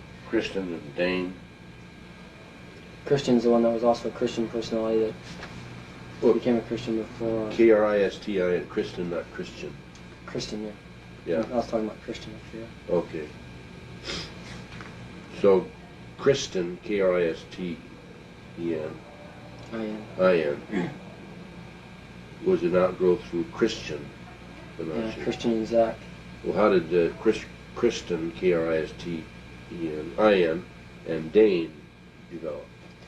They developed when some of these personalities up here started developing consciences, so they tried to push. Oh, I see. So Christian Bonacci, Zachary Knight, and the Mark Anderson personality developed a conscience. So then you pushed them into another personality.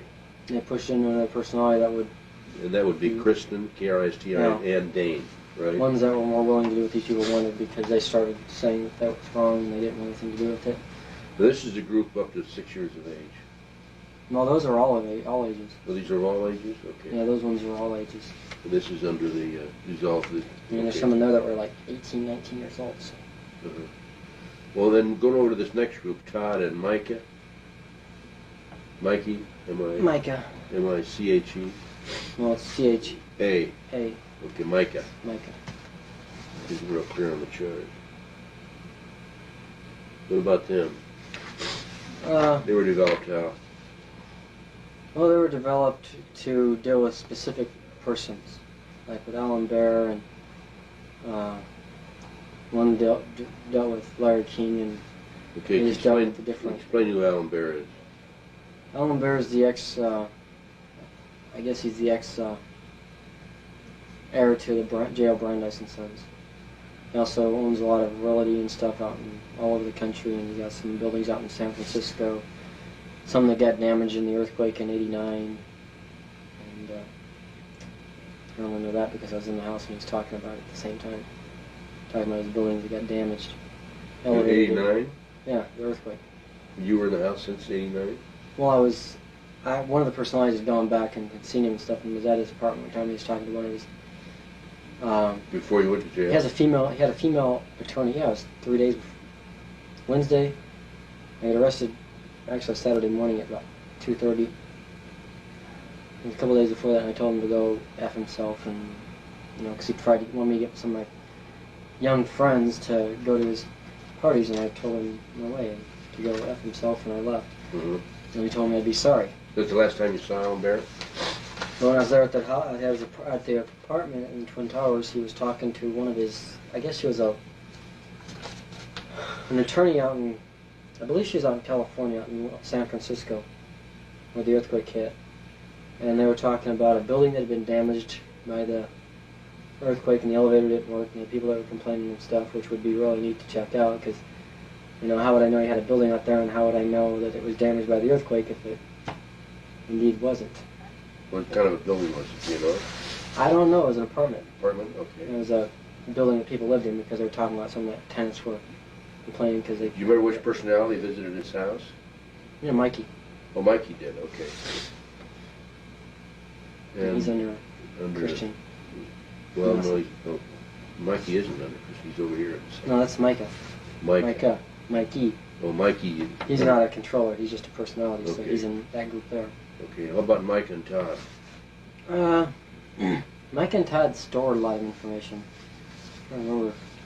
And they just stored information about certain people that were involved with specific people. I mean, they dealt with all kinds of different things. Jimmy Escobedo was the one that was involved with Emilio, that he was scared to death to say anything to anybody. Personalized under him and stuff were the ones that remembered specific details about places. Nathan Price was named after, I forgot who the guy was. A guy named Jerry or something like that, Price. He dealt with that. And Eric and Benjamin Howard dealt with a minister that was a gay minister from Colorado. Who was also in charge of a gay church, which... Well, we're in Colorado. Near Colorado Springs or something. It was one of the MCC churches they had, Metropolitan Community Churches. And then Sean and Dimitri Bear were dealing with Alan Bear. That was it. Todd's personalities dealt with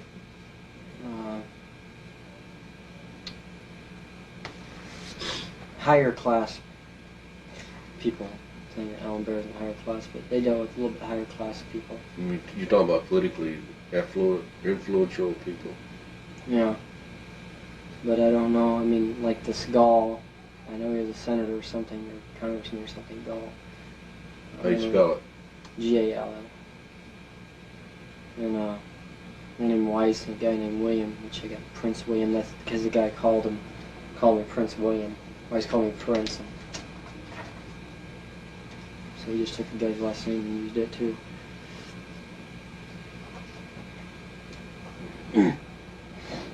Okay, keep going. You want to go to the next group, which would be your satanic group? Okay, and then you got Paul Jr., who used to be called Demaya. Demaya was a demonic name in the first place, and that's why he decided to change his name when he got saved. Uh-huh. And personalized under him were the group that we talked about that had the 36 in it, 6 groups of 6, Right. which is the Satanic Right. number. Then you got Wesley, who used to be called Confusion. He used to confuse all the information about everything, and he didn't really have personalized under him. He just had confused thoughts under him, I think.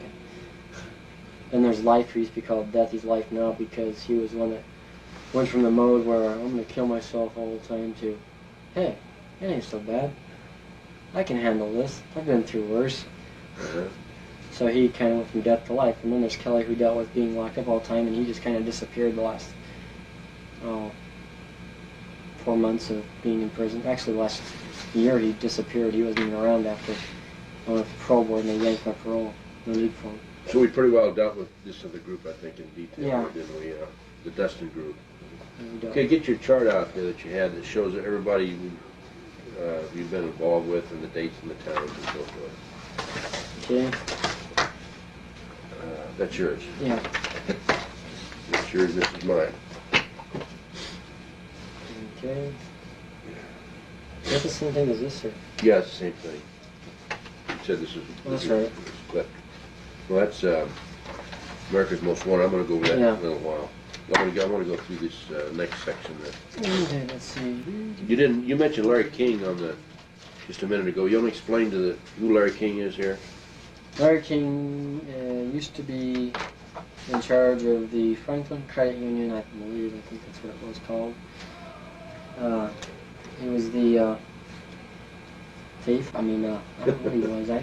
Well, he was charged with embezzlement and fraud, I think. Yeah, stole $38 million and gets 15 years. Yeah, and Poor Jim Baker steals $4 million and gets 45 years, which they reduced it all the way down to 12 now or something. I think, yeah. Pretty good.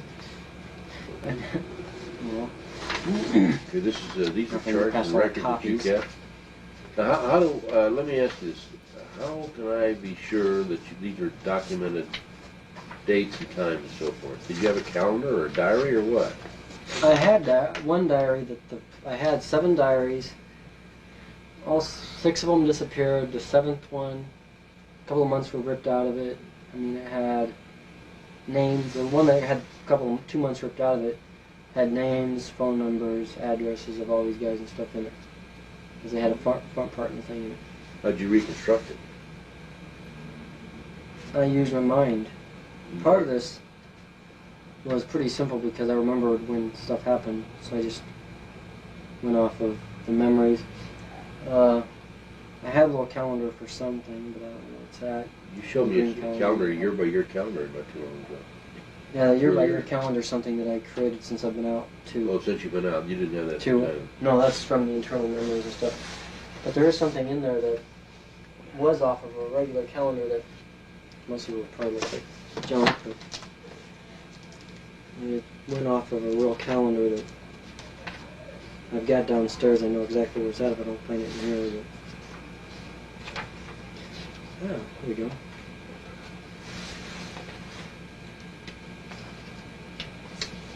See if I can find the back side of it. That's definitely not the back side, but it'll do.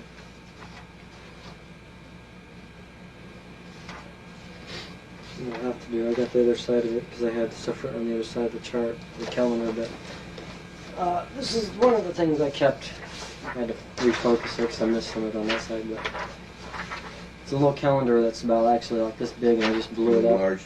Enlarged it so that you could see everything that's written on it. The other side had some writing on it, stuff about MONARCH and stuff, but that's not the other side, that's just... Who stole your diary? When I got arrested, my mother remembers that my diaries were all sitting on my dresser. Okay. She had seen them, all the books and stuff I had on my dresser. And when the police arrested me the night I got arrested, they all disappeared.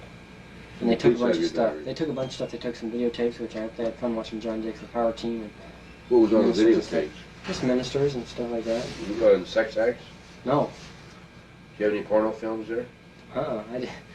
I didn't have any pornography at all. I've never gotten into pornography, and I never...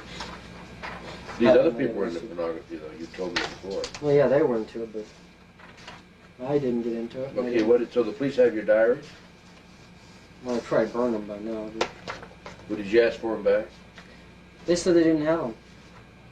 They gave one diary back, and that's when they wrote 2 months out of it. And that's because that diary my grandmother gave to them, so they knew that somebody in our family knew that they had them. The other ones, when I got arrested, the night I got arrested, they took the videotapes, they took pictures, like what you've seen already. That's the picture they took. Some of them were like from 1980 when I was 13 years old. Some of them were before that. Which picture? No. All of my photographs that... Oh, there's pictures. Yeah, okay. But all those Oh, your photographs friends, were photographs of your friends. photographs of my friends when I was growing up and stuff. They and took the police- those? They took all of them. They took a videotapes, which didn't have anything on them, anything bad stuff. They took the diaries, which they never said they took them. They took a antique antique movie camera that didn't even work, as far as I know, because we just got it the day before that, so nobody knew if it worked or not. An antique projector, an antique screen, and all this stuff. Nobody knows if it worked or not because it never got a chance to be messed with.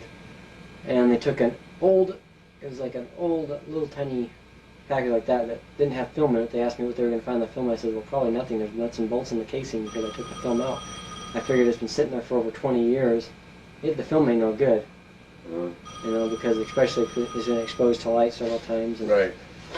so they took all that. They gave all of it back except for the diaries. Let her get it. She got it. They're good. And then they, did you say they denied that they ever had a diary? They denied they ever had the diaries. The only one they gave back was the one my grandmother gave to them. That's because they knew it. What did you have in the diaries? I had written down. There it goes. It's on. So, Yeah. okay, we're back. Handled my phone call. Nothing serious. It's a flood in Los Angeles. And this is a list that you compiled from your various records in your diary, and from memory that were in your records and diary. And the police took your diary, never returned it, claimed they don't have it. Yes, all Now, 6 of them. on this list, this is the what? What's that first column? That's the number of times that I was with that person sexually or whatever. The number of times that he's with each of these people sexually. These Some of them I didn't write because it's so many times. just too. I mean, I can tell because I recognize his first names. Second column, the name of the individual. Third column is the year. The fourth column is the town. And fifth column is identifying the group that each of them was involved with. So why don't you just go right down the list. Okay. Just start right over here. Just go right across and say who each one of those people is. Okay. Walter Carlson was one of the first guys who sexually abused me. How old were you? I was, probably about 8, 9. Okay, and who is he? All I know is he was the first guy who started sexually abusing me. Okay. He got me involved with some other guys. That went on from about 76 till 1983. He was from Omaha. He was involved with his own. Second guy is on the list is Peter Citron. You don't have any numbers there. Why? Because these Well, those are because there's so many times that I don't. Okay. I can't put it down. Peter Citron. Peter Citron, I met him in 1979. I was at a Penny Park with some of my friends, and actually I was with my family and stuff, and he was with some of my friends who introduced me to him, and later on we went to some movies, and then he began having sexual activity with me. How old were you? I was probably 12, right. And he's an adult, of course. Yeah. He was with the Omaha World Herald. Yeah, he was with them. He was on TV as a critic. He did food critics. He did movie critics. He did just about everything. Okay. There wasn't a critic. And I knew him from Omaha, and then he went to San Francisco for about 3 years, from about 81 till about 84. And I used to take trips out there once in a while. I met him on my own. I also seen him at parties with Alan Bear. Now the third person is a guy named Father Stan, or O'Malley. I don't know what his name is for sure. All I know is it's something like Malley or O'Malley. And he's from Omaha, and I met him in 1976 before I met before I met Walter Carlson, and it kind of went on once in a while. How old were on you? Mondays. I was 8. And what are those asterisks next to those three names for? That they were some of the main ones. Okay. I don't really know what the asterisk is. I forgot. You don't have any numbers as to the number of times there, so there were so many. Yeah. That in that column, so there were so many you couldn't count them. Is that what you're saying? Yeah. The next person is Alan Bear, and I met him in 1979. It was August 4th or 5th, because it was the first weekend right after my birthday, because my birthday's on August 3rd, and it was right after that. And I would have been turning 12 years old that year, so it was right after I turned 12 years old that I met him. And I'd met him before at a couple of parties with some guy named John Phillips, who was also on this list further down. In fact, on the next page, in fact. I was with him 2 times, but I think it was with him anyway. But anyway, this guy took me to a couple of parties and stuff where he introduced me to this guy, but at the time he never had anything to do with me until I was down the run with my friend's Mike and met him that way. Next column is from town. I got that his address is 6724 Davenport. He had several phone numbers I remember. It was like 341-4777 and 5. I can't read it on here. 556-7898. And that's his home number that I remember calling several times. And that is 596. I can't read it. No, I don't think it's 596. I don't think that's the Omaha number. 556 is it. And next guy is Robert Andreessen. The only reason I don't have numbers next to Robert Andreessen is because you don't have numbers 3 times. I don't have numbers by it, but it only happened 3 times with him. He was from Main Street in Ralston. That's where he lived at. And that went on a couple of times from about 77 to, well, what was it, 77 up till 83 or 84, I'm not sure. So I got away from Carlson's group. The next guy I got on here, his name is Sean or John Dell. It's actually Barks Dell was his name. He did something out of Boys Town. Met him in about 80, and he was involved with Alan Bear and Larry King and that whole group. Alan Bear is the heir to the Brandeis fortune. Gail Brandeis. Yeah, we've already explained that. How many times on him? The first call? About 10 to 20 times. Okay. He was also the one that took me to parties and stuff. He was a black guy. Hanging around with Larry King a lot. Next guy is a guy named Dwayne or Dave, and I was with him about 5 to 10 times from about the same period, 80 to 85. I'm not sure about his name at all, but I know he operated a pool out at Boys Town. He was one of the pool operators. He cleaned it. Oh, cleaned it, okay. And was involved with the parties with Alan Bear and stuff. The next guy, 5 to 10 times, which actually should be updated to 50 to 100 times, although he won't ever admit it, but I met this guy in prison even, seen him in there. Oh, was in prison just last... Yeah. Really? He was coming up stuff, and he recognized me, and the funny thing was, I always thought, well, how did he recognize me and know all about me and stuff, and come up and start talking about the Franklin case stuff. You know, if all of a sudden I didn't have nothing to do with him, and he wouldn't admit, well, I don't remember you, as he kept saying, but it was Chuck Miller, and I knew him from about 81 till 83, and then I got away from him. And is that the guy in prison? Yeah, he lived on 30th in California in Omaha, and he was kind of involved by himself. He was kind of in a group all by himself. He didn't have a big group. I met him down on downtown area and stuff, and some of his other kids that he was messing around with. These guys pay you to do this?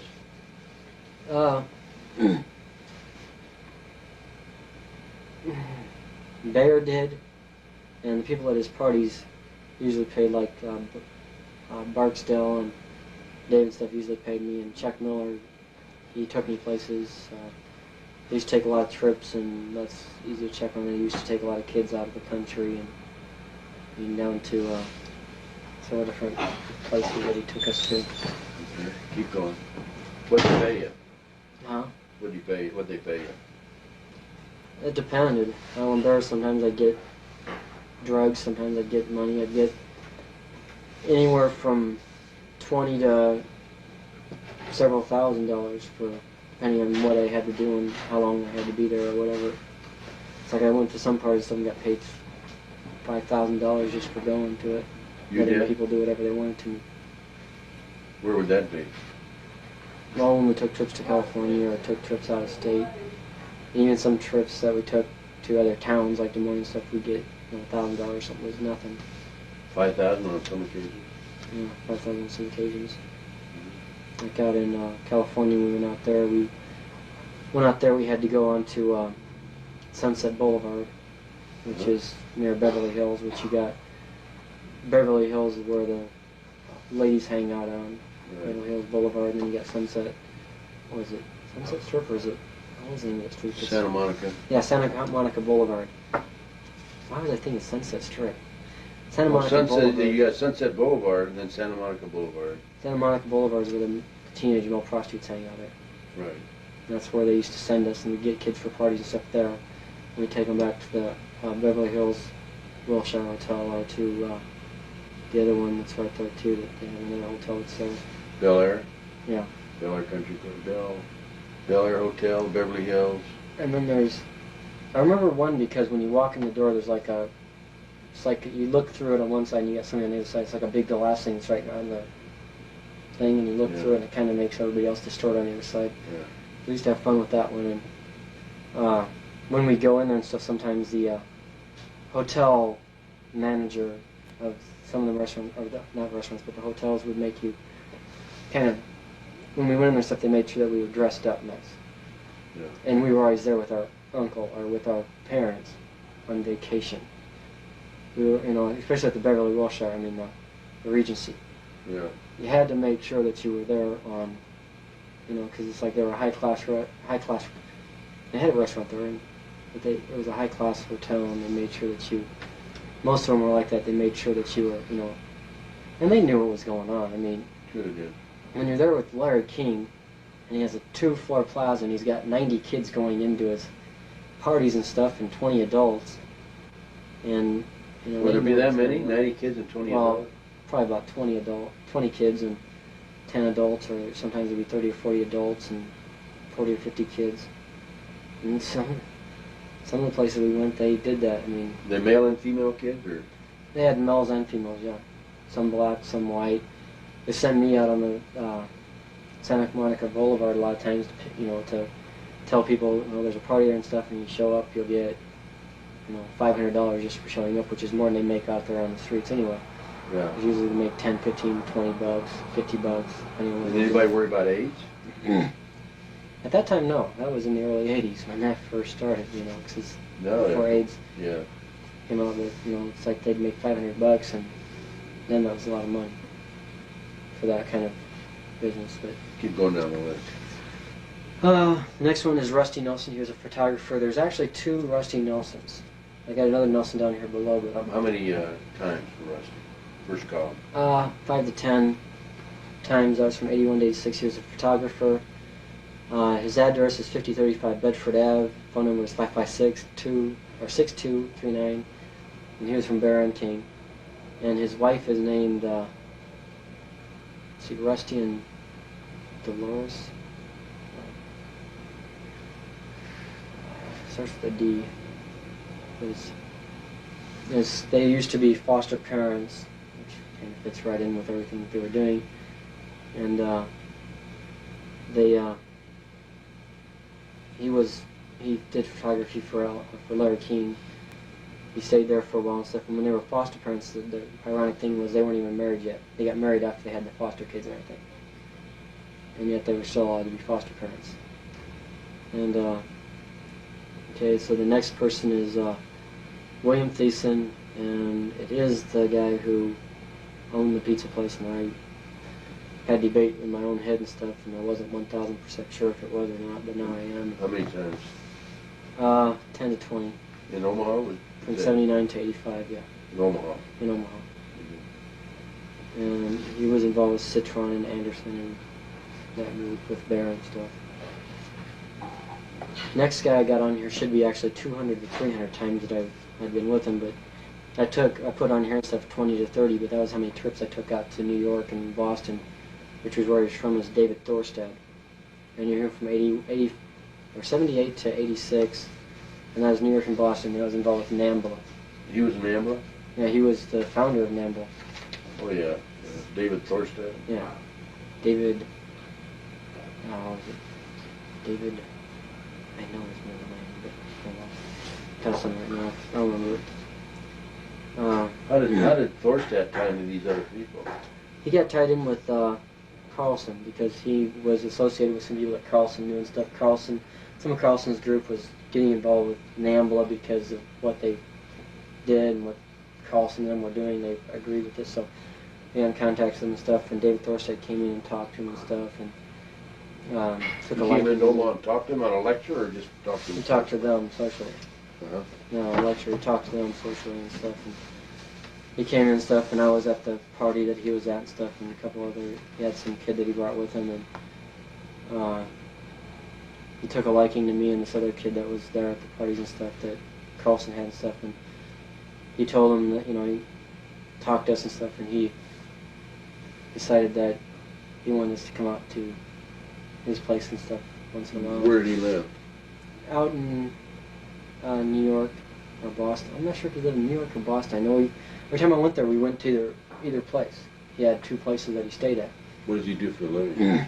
He was a freelance photographer or journalist or something like that. I know he took a lot of pictures. And I met him before Nambla ever formed. He was part of the Boise Committee, which was the Boston Boise Committee. I don't know if you ever heard of that. It was the group that Nambla came out of. I mean, I was involved with that before that and stuff. They got me in touch with a bunch of people all over the country. I mean, that's how I got involved with all these different guys. They provide the names to the kids. They would never provide kids' names to the adults until they got really into it so much, in fact, that, it's like David Thorstein and stuff. They weren't dummies. I mean, it's like the only way they'd start providing names of kids to other men and stuff is if they knew that this guy was having sexual relations with children and stuff on a regular basis and was very active in it. Otherwise, they wouldn't, because they were afraid it might be an undercover thing. They don't want anybody to know that they actually do that kind of service for people. You want to explain what Nambla is? North American Man-Boy Love Association. And you know anything about the organization? Yeah. Tell me about it. The organization is, they try and make look like they're doing things for kids' rights and stuff, children's rights and stuff, to make it.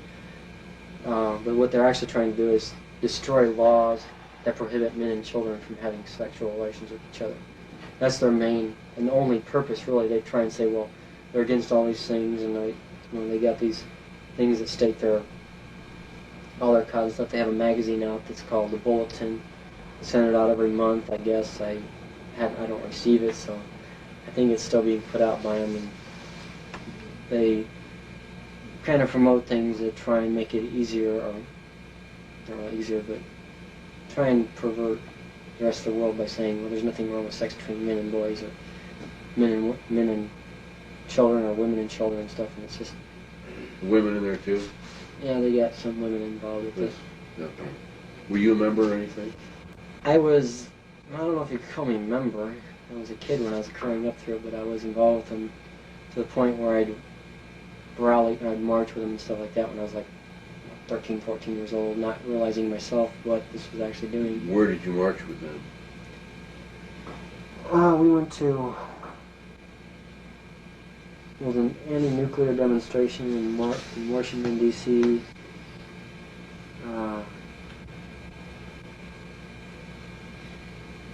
Who's paying your expenses? I don't know. Would they just hand you a ticket and say, here it is? Or? Well, no, they wouldn't hand me a ticket. They'd come and they'd pick me up. They'd have somebody pick me up every time. They wouldn't never send me alone. No, they didn't do it alone. I mean, I had to have somebody with me on that. Because you were a young boy. Huh? Well, not because I was young. I mean, yeah, that's the thing about it. I had to have somebody with me, and yet I should have all rights to do whatever I want anytime I want to, but they just wanted me for the sex. They didn't want to let me run around on my own. I had to be protected still. Yeah. But they didn't realize it protected from them.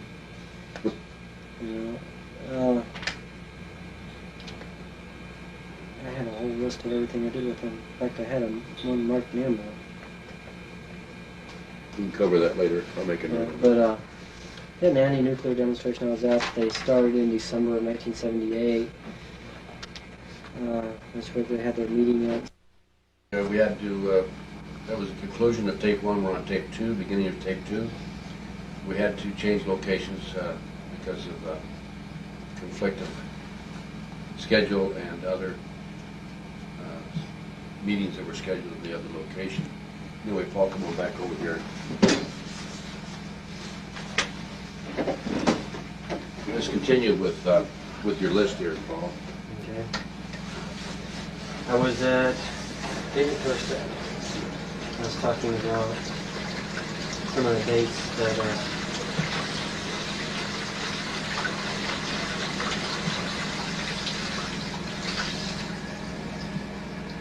We got a better location now.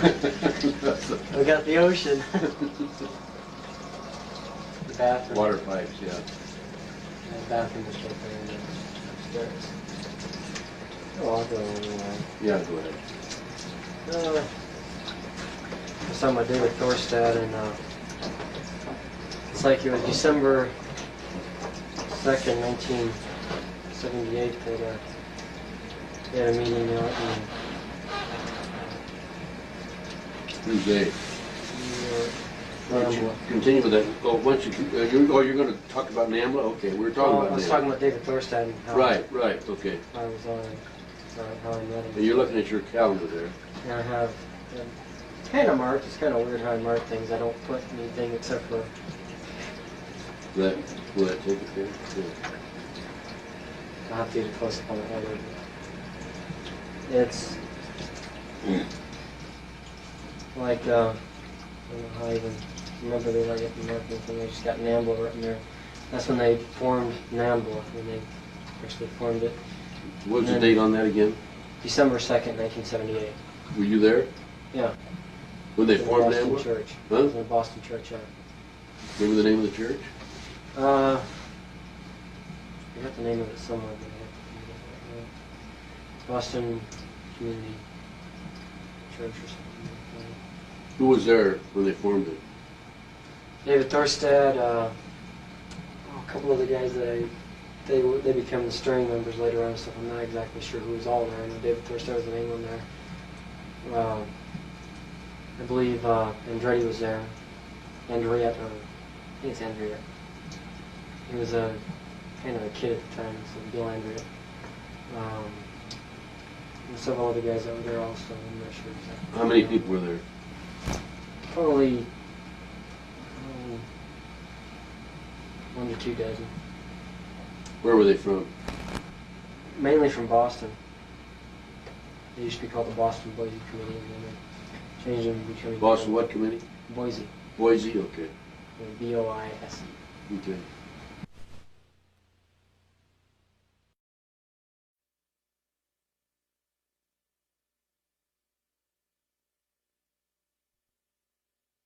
Conclusion of tape 1, we're on tape 2, beginning of tape 2.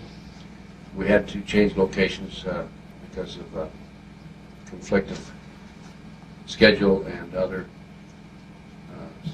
meetings that were scheduled at the other location. Anyway, Paul, come on back over here. Let's continue with your list here, Paul. Okay. I was at David Thorstad. I was talking about some of the dates that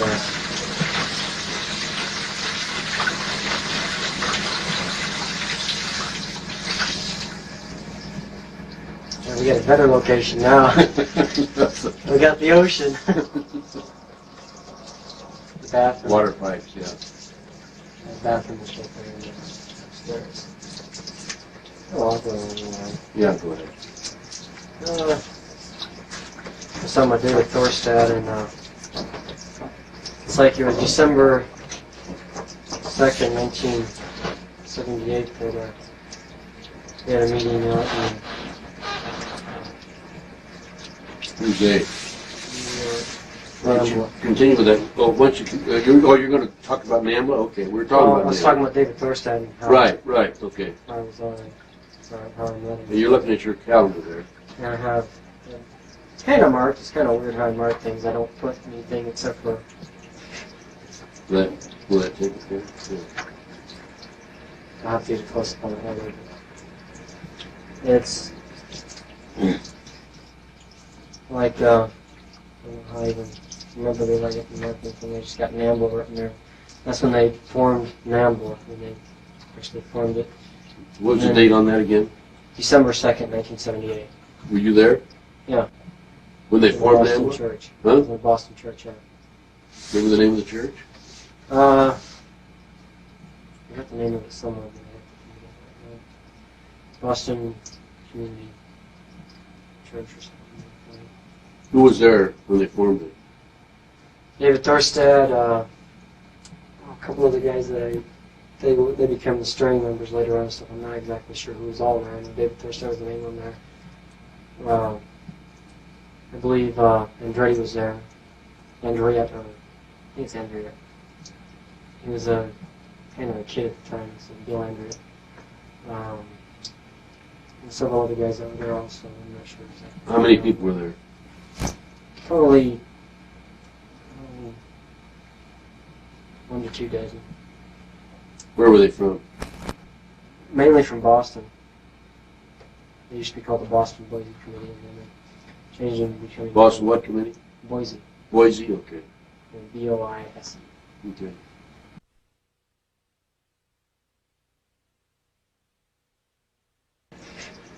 Will that take it there? Yeah. I'll have to get a close up on it later. It's like, I don't know how I even remember the marketing thing. They just got Nambla written there. That's when they formed Nambla, when they actually formed it. What was the date on that again? December 2nd, 1978. Were you there? Yeah. When they formed Boston Nambla? Church. Huh? The Boston Church, yeah. Remember the name of the church? I got the name of it somewhere. But I have to it. Boston Community Church or something. Who was there when they formed it?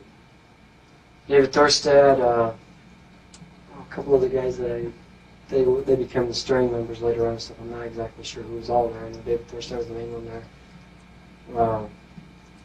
I believe Andretti was there. Andriette, I think it's Andriette. He was a kind of a kid at the time, so Bill Andriette. And several other guys that were there also. I'm not sure exactly. How many people were there? Probably 1 to 2 dozen. Where were they from? Mainly from Boston. They used to be called the Boston Boise Committee, and then they changed them to becoming Boston what committee? Boise. Boise, okay. B-O-I-S-E. Okay. Except that sounds like something that should be in Montana. And then I was at a convention in New York with Nambla in June of 1980. And that was for some kind of meetings they were having. And I think it was a parade or something they were having a parade, and I went out there to be around them and stuff. And how many were there at that meeting? I'm not even sure, but that one was just a lot of people. And then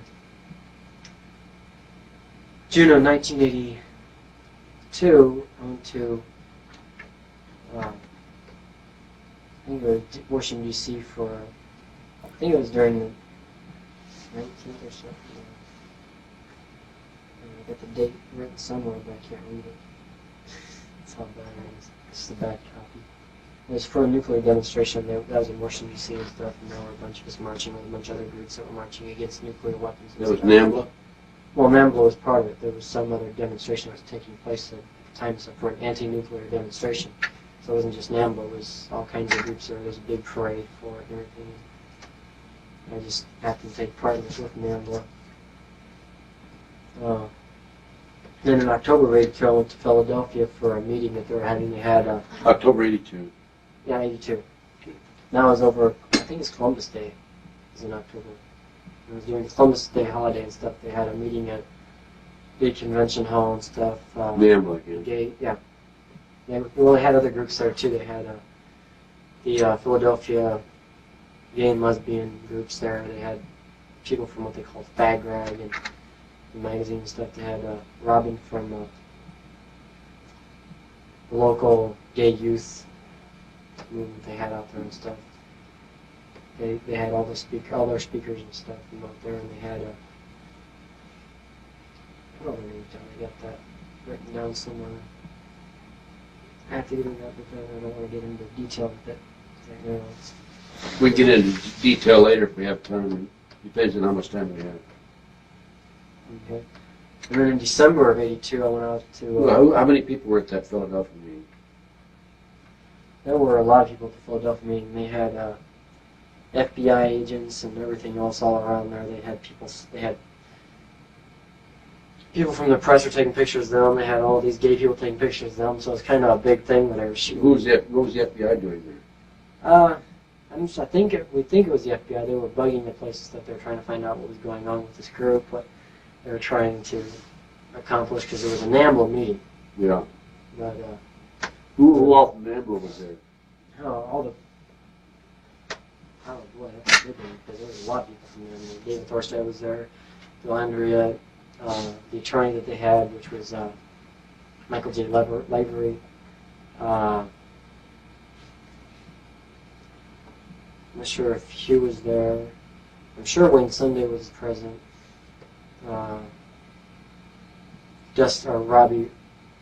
Robert Rhodes and Manning Rhodes. I'm not sure what his first name right now. Were you molested at all these meetings?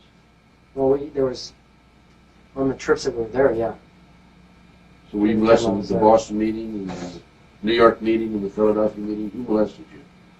Different people. I don't know who they all were. I mean, Thorstad, there was Hugh Hamill, there was Wayne Sunday, there was Carl Allers, which was me. Summer convention, June of '80 was a picnic and stuff like that. Yeah. Is that why they had you there? Me and other kids that were there, that's what my purpose was for. Okay, keep going. Anything more in Nambla? Not to come back on them, because there's a lot of them, but Yeah. I'll go on with Well, let's discuss Nambla later on. Depends on how much time we have. Okay. Next name on the list is Harry Anderson, who I met. Is that Harold Anderson? Yeah, Harold Anderson. I called him Harry. Whom I met through, like I said, Carlson's group. And had sexual relations with him, I think it was about 10 times exactly. And I was usually at the Red Lion Inn. I think it was, I'm not sure, but I think it was still the Hilton at the time. They changed the name right about the last part of the 70s or early part of the 80s. They changed the name from Hilton to Red Lion Inn, and I never had figured out which it was when I was there because I never paid attention to it much. But that's where most of them took place. I also went to Council Bluffs with him, and that was from 78 to 83. I was with him, and 83 we had a big argument, and I didn't want anything to do with him, and that dealt with my friend Andy, who was doing sexual things and stuff, and I didn't want to be messing with my friend Andy. What do you mean sexual things? Well, we were at some parties and stuff, and he was having sex with himself when he was like about 12 years old. Andy was 12. What's happened to Andy? I don't know. I haven't. Was he doing kinky things or just straight sex? Well, mainly kinky things. Like what? Well, oral sex and we tied him up and stuff like that, which is why I really got concerned, because he was going to do the same things that he did with me to him. And this is like my little brother, so anybody can mess with him. And So, anyway, did he mess with him in spite of your argument? he did up until then. And then I kind of was at all the parties and stuff, and it's like I kind of pulled Andy away from him. Would Harold Anderson allow this? You didn't pull him away? He had nothing to say about it. Okay. Because I told Harold Bear that I wouldn't go to the parties anymore. Actually, I wouldn't bring any more of my friends to the parties if he didn't keep him away from Andy. Because of the kinky things, or just in general? In general, I didn't like to go. I never did. I mean, because he always tied me up and beat me and burned me cigarettes and stuff. I just didn't like him. What did he pay you to do that?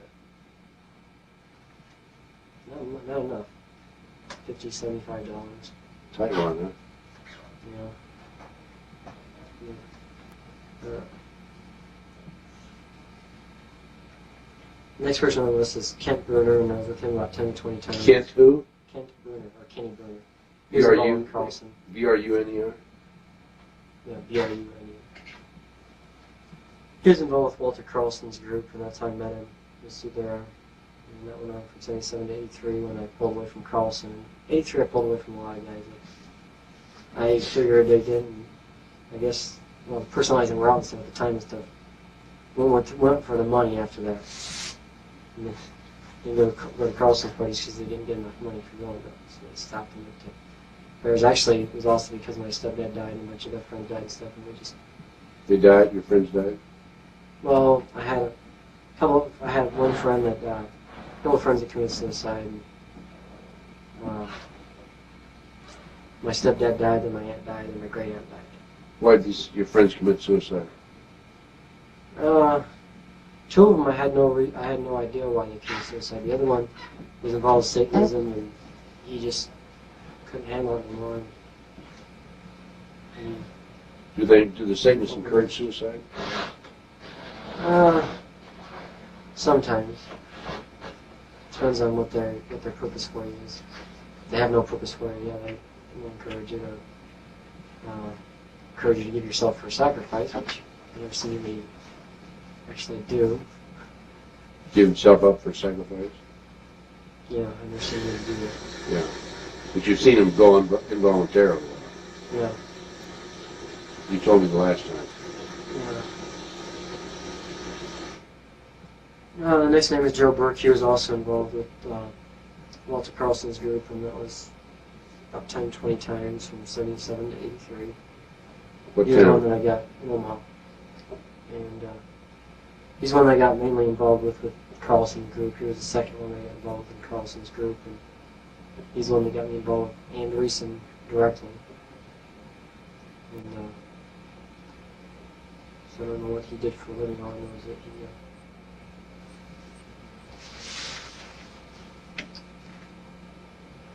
he liked boys.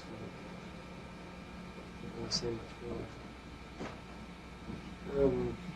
Next guy is, was at the time I thought he was John Mahoney, and now I know that he's Eugene Mahoney. And happened from 77 to about 86. I've seen him at parties, and I had done a few sexual things with him under 5 times. I was with him. In fact, I think it was more like 2 times I did something directly with him, and then there was other times I was with him that he was with other young men and stuff. And I met him through Bear's group. And then there's another guy, his last name was Nelson. I don't know what his first name was, all I know is that he was a lawyer. Well, this last one, he's in Omaha. Nelson? The other one before that. Oh yeah, Mahoney? Yeah. Mahoney. What is his occupation? I don't know what his occupation is. Okay. All I know is that he was a pretty powerful with all of Break in here, Ted. You have a phone call from your sister. So Oh, okay. can you just break in? Where's going to take it? Take it in here.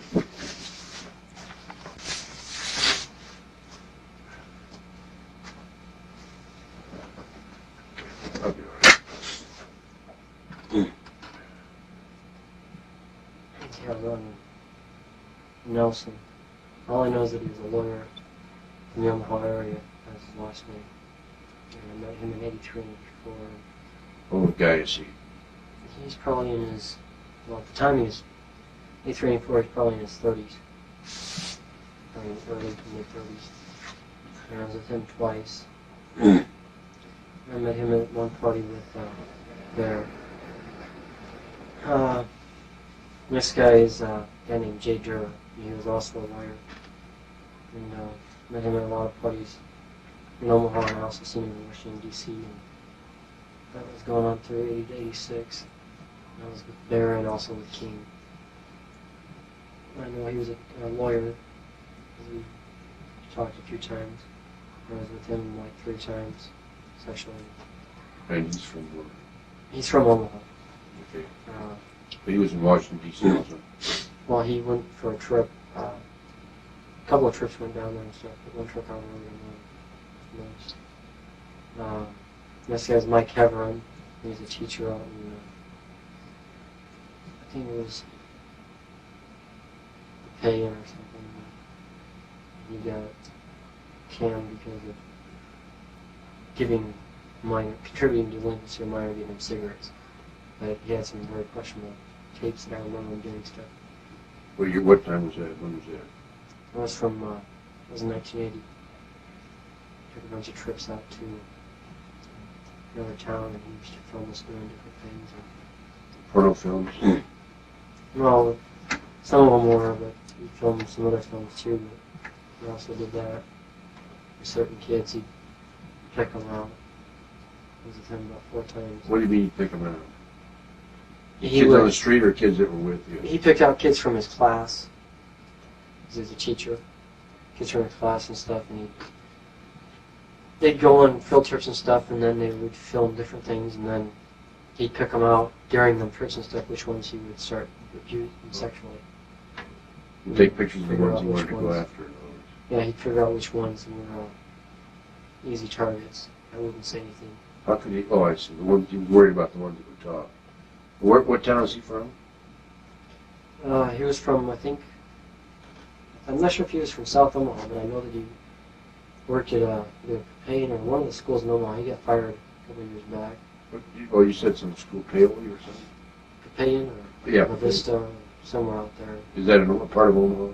Well, it's in Sarpy County. It's Okay. not in Omaha. So. This guy, all I had was the last name. His last name was Todd. All I called him was Mr. Todd. He was with Carlson. I was with him 5 or 10 times. In 77, 83. And it was in Omaha. How old a guy is he? He's probably in his early 20s. And what, you know what he did? Any of these people did? I don't know what he did. I know that, well, actually I shouldn't say it. I think he did something with, well, he was going to school. At the time he was going to UNO. So that's all I remember about him is that he went to UNO. How many times did you say? About 5 to 10. And they're all I knew he was a victim from before and stuff because we had talked a lot and stuff. He had grown up being abused by these guys, and he just was like 20, in his early 20s, I think maybe 20, 21. So he was some of the earlier victims. I mean. And they had, these guys had been going on for years before they even got a hold of me. The next guy is Carl Ehlers, and he was involved with Nambla. I met him out in New York. And I was with him about 3 times, and a kid named Harold Baker. He was a kid that was always with him.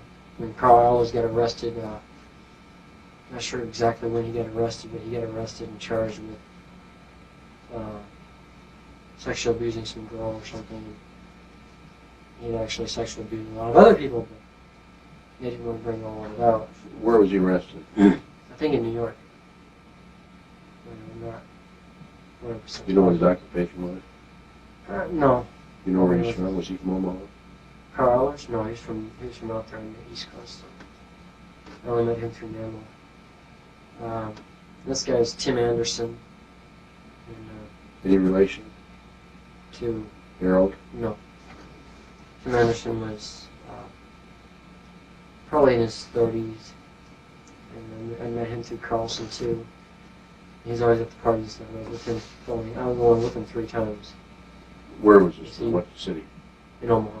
His interests were in, at the time, he liked younger kids. How old was he? In his 30s. Okay, yeah, you said that. Next guy is Wayne Sunday, which I was with him 1 time. He's kind of a fat, plump guy, but kind of sick. Met him through Nambla, 2 out in New York. Stayed at his place. Most of the time I was in town, I stayed at his apartment. And, he was on the steering committee with the Nambla. He's one of their head guys. What did he do for a living? I don't know what he did for a living. I know he was the head guy on the steering committee for Nambla and did a lot of work for them, but I'm not sure what he did outside there. I mean, I could probably figure it out. How old a guy was he? Probably in his 30s. Kind of bald on top, fat. And I had hair on both sides, but nowhere else. And guy. Next guy is Larry King, and I was with him under 10 times, which is actually about maybe 5 or 6. The Larry King from Omaha? Yeah. Okay. And then involved Franklin Credit Union. Met him in 80, and I met him in 82 or 83 at the parties. seen him in 80 at rituals. I've seen him in 79 at a couple of rituals, but I never really knew who he was until 80, and then I was introduced to him. And in 82, 83, some stuff happened. I met him at the parties I met him through Bear. And then he started inviting me to his parties and stuff, which I never really had to do anything with him as long as I kept his big shots that he brought in happy. He didn't expect nothing from me. He paid me good. Who were the big shots he brought in? A lot of them, I don't know. A lot of them were like senators and congressmen from other states. A lot State of them, senators he'd or send U.S. me senators? to them. State senators or U.S. senators? State senators, U.S. senators, congressmen, governors.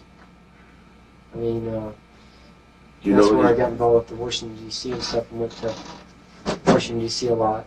And he was also, I believe, involved with MONARCH, because I remember seeing him, or a fat man that looked like him, maybe younger, in the early 70s and stuff when I first got involved with MONARCH.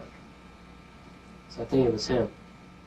I'm not 100% sure. It was off an Air Force Base, which is also where I met Wall. Which Wall?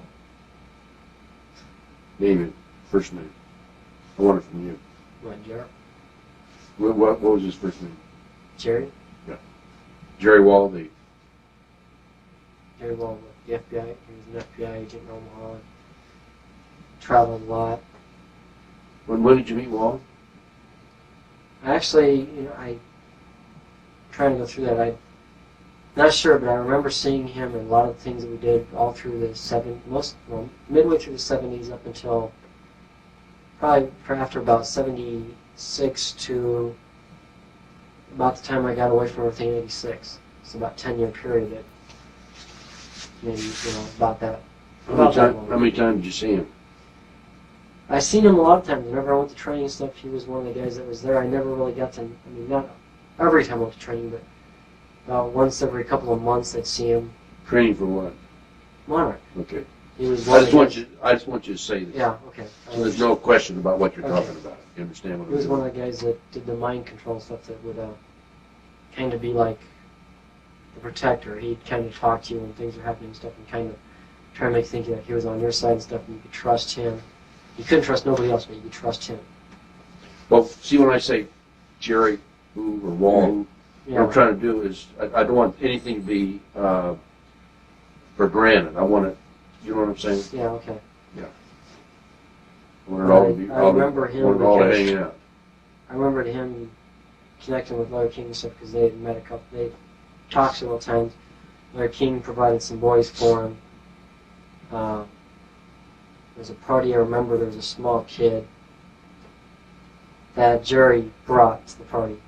This is like in the late, before I pulled away from the thing, 86. How old was the kid?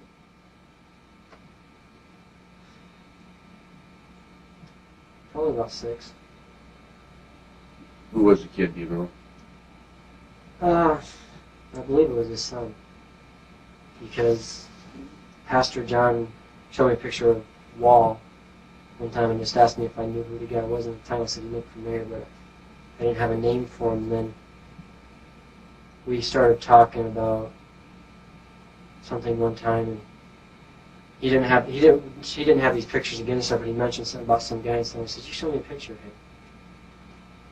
And he goes, "Which one?" I said, "One with the kid." And I knew I'd seen the kid because it was the same kid. And the Where kid did you was see in the? Where did you seen the kid where? You saw a picture of the kid and then you tied it into this party? Well, see, I seen the kid at the party, but when I seen the picture of Jerry Wall and his son, but I didn't know it was Jerry Wall and his son. All I said is the guy looked familiar, but I said the kid looked real familiar. The reason the kid looked more familiar than Jerry was because at that time and stuff was I had been going through I was going through at the same time and stuff, I was going through memory of all the kids that were victimized at parties and stuff.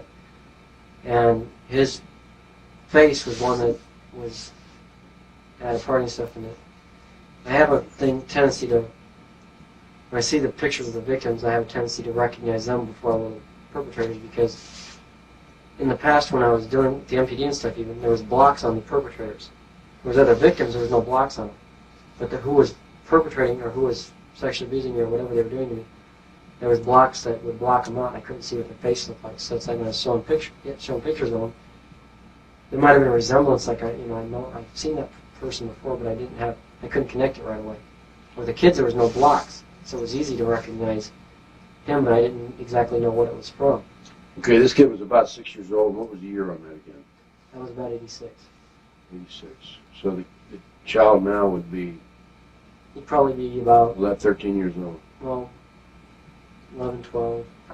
Because I'm saying 6, it's 4 to, like maybe 5, 6 years old.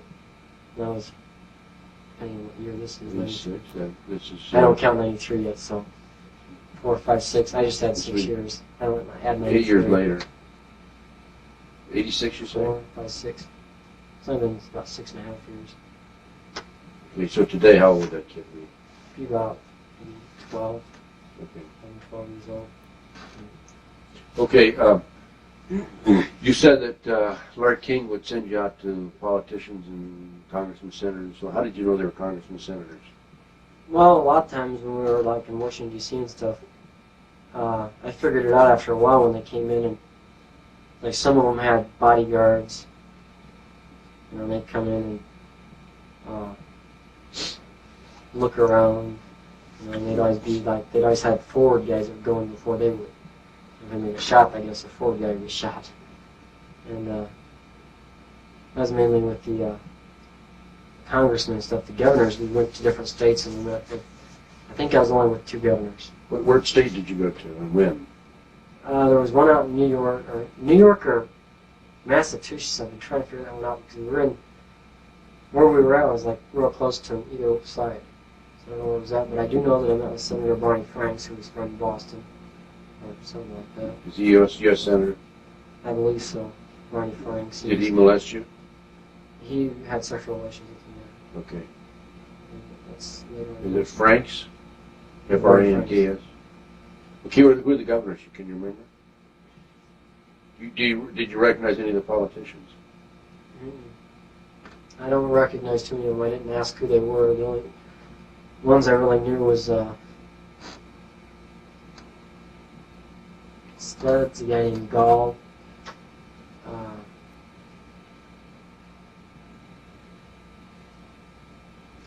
Were any state senators from Nebraska, as far as I remember? Did you recognize, aside from the fact that you had sex with some of these politicians, at some of these parties, did you recognize any prominent senators or congressmen or anybody, even though you may not have had sex with them? A lot of the parties I went to with King had prominent people, because at Washington, D.C., whenever we were down there, you guys had parties. At the beginning of the party, you had a lot of young guys and stuff that were servers. We'd sometimes serve stuff, sometimes we'd be up in the background, we'd be walking around the party and stuff. Nothing was to take place then.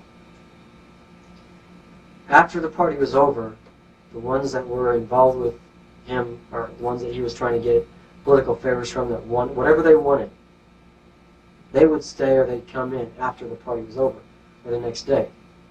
See, so at the party, nothing even abnormal. I mean, if somebody was in there and stuff, they'd see no abnormal activities going on, so they would, honestly be able to say that. I've been to the parties, but I've never seen anything. So, but I've seen some parties down in Washington. I've seen President Bush there, which I'd rather not talk about him. Wait a minute, what year was that? Was he president That was or vice president? That's when he was still vice president. I've never met him as president because he became president in '88, and I never went around him after that. You saw him at how many of these parties? I've seen him at about 3 or 4 parties. And This at was every one of before- the parties, you had a little ID card that you had to have.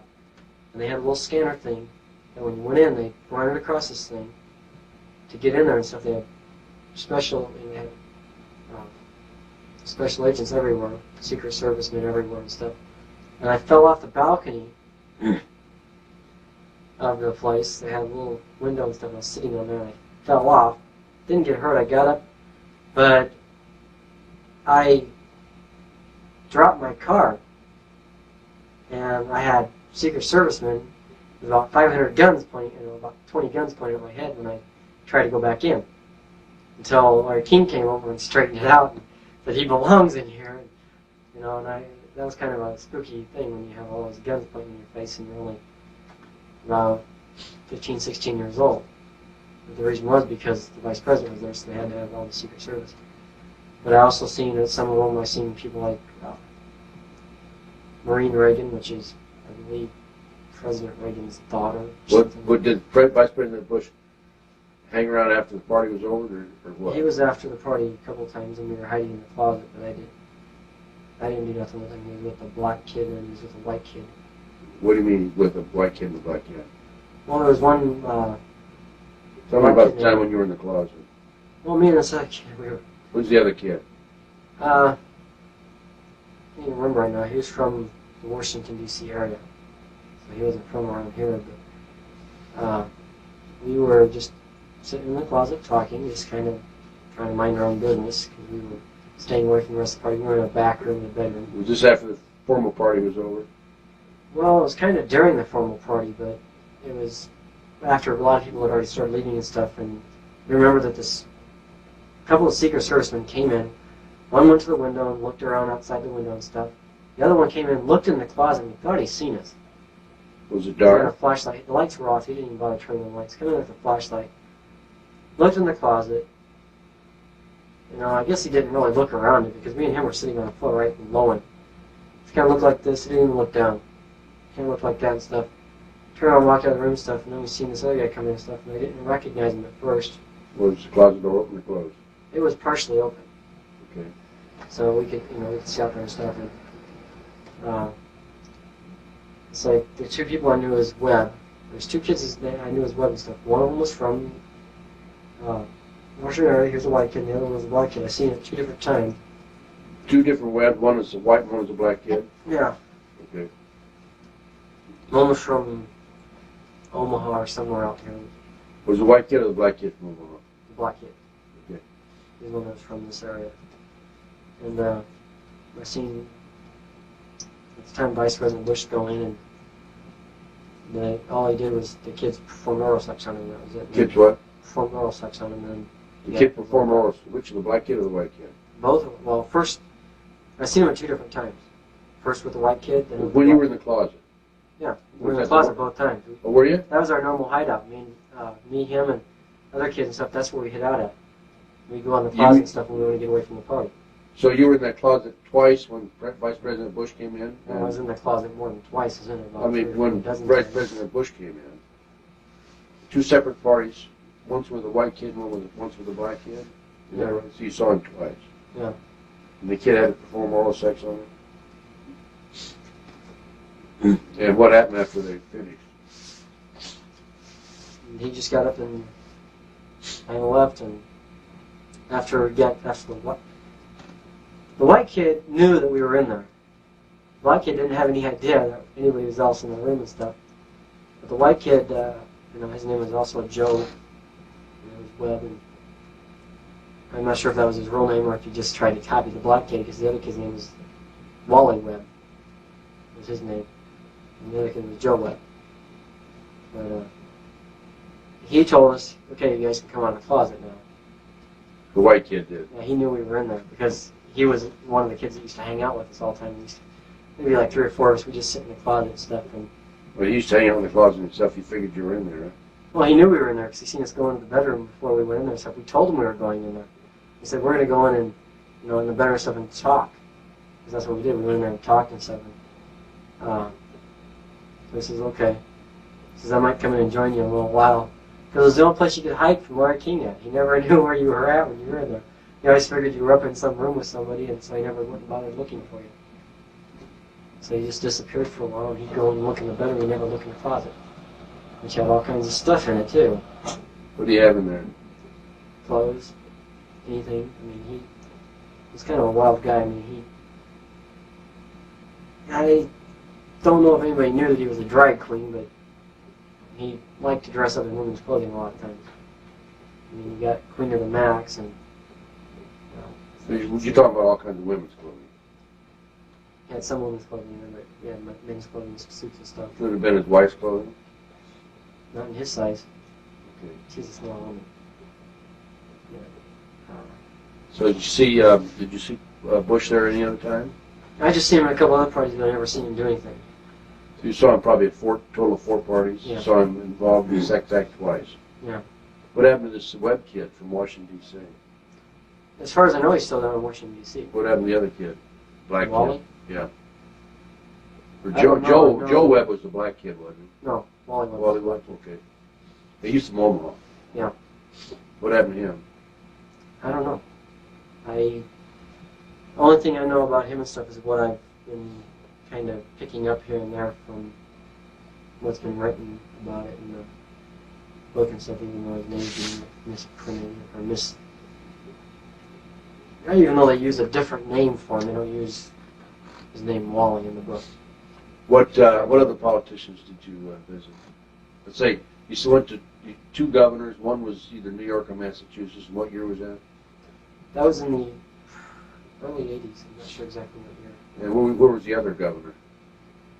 I couldn't even say for sure. I know it was down around on the East Coast, though. It was down lower toward Washington, D.C., because we were on a trip there and we drove to where it was at. So I'm not sure where it was from. Who's we? Larry King. He was the one that always... He accompanied me, or he'd have one of his personal boys.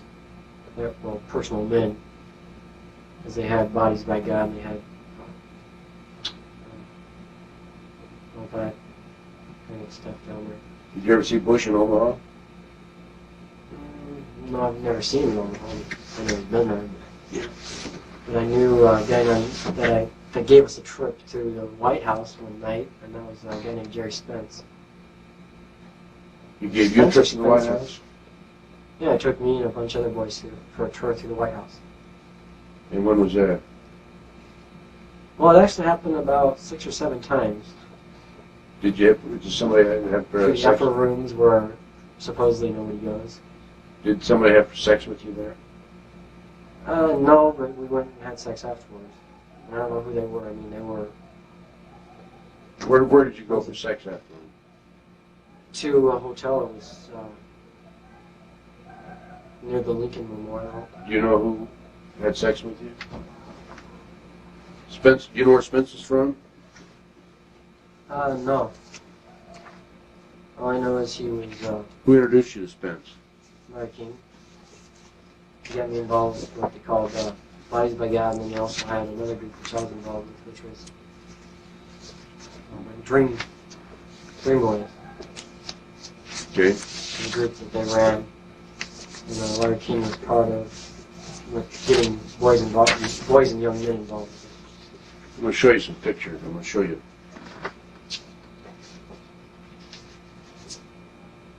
Four pictures. You want to tell me if you've ever seen these men before? You put them up for the camera first. That's one. I'm going to show them to you all at the same time. There's another one. Another one. I'm going to block off the name, by the way, when I show it to you. Here's another one. Okay, let me block off this one name. As a matter of fact, it's autographed. So, let me block it off. You take a look at these, see if you've ever seen these people.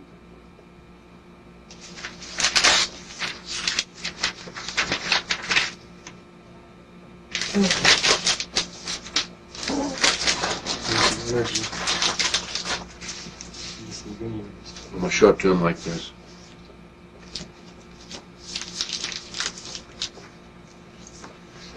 Okay, here's four pictures. Spread them out right there. There. There and there.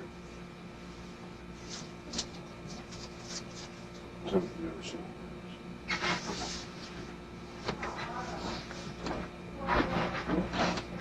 This one's a better picture of it.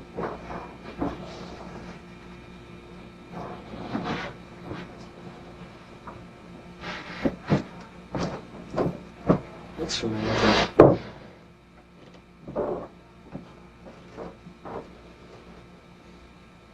Again, there's that Clarence Thomas. Have you ever seen Clarence Thomas? Just on TV. Okay, that takes care of that one. What about That this is one? Cornerstone. It is Clarkstown. Yeah. Okay.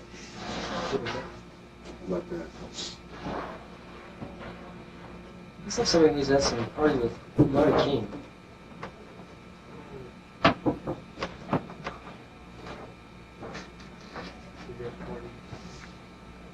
I don't know which one it was. Let's see if you can introduce her to him at all. I don't know, I get introduced her, there's a name tag on. Focus in. That's one thing I have like a video camera in my head. Okay, focus in on that.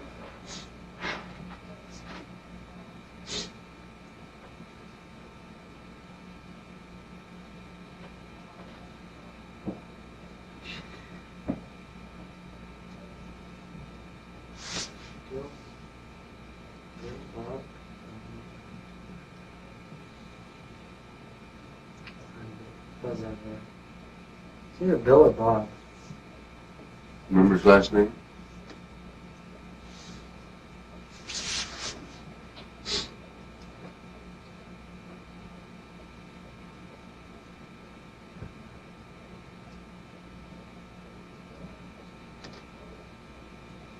Alan?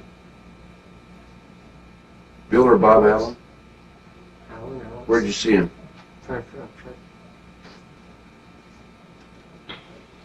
Well, I see him in several different places. It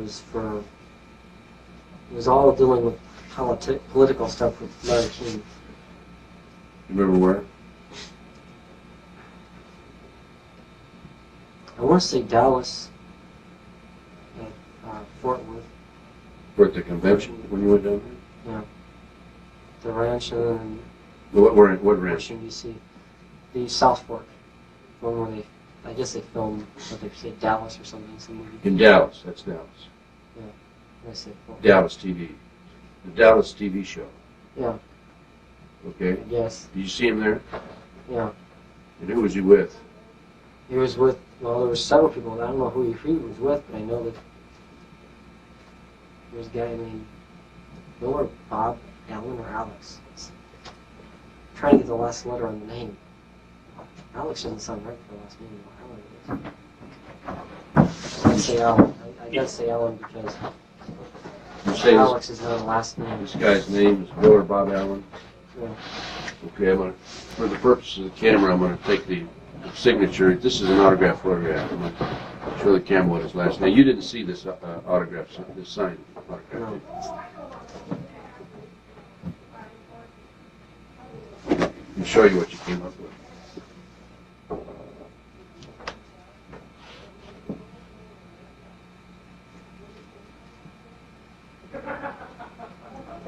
And that, for the record, that's Bill Allen. He was a Republican candidate for the U.S. Senate, and in the past was a write-in candidate in 1990. Bill Allen. You identified him. I'm trying to. Huh? You what? This guy looks real familiar. Looks like the governor of California. You ever see the governor of California? Just on TV, but I mean, you never saw him at any of these parties. Okay. I think the governor is. It is the governor. Boy, you can sure tell I don't try to make up nothing about somebody. If I don't know from any parties, I won't say nothing. That's right. That's good. Okay, keep going with your list. Now, what I'd like to do is maybe the next day or so we can go to the library and look at all the U.S. congressmen and senators. Yeah. They must have a picture of There's him. Jerry Studs, and then there's a. Studs is where. I don't know where he's from. I think it's Jerry Studs, I'm not sure. There's a lot of Jerrys in there. Anyway. Going back to Alan, did he ever perform any sex acts on you? Alan. Bill Allen, the congressional senatorial candidate.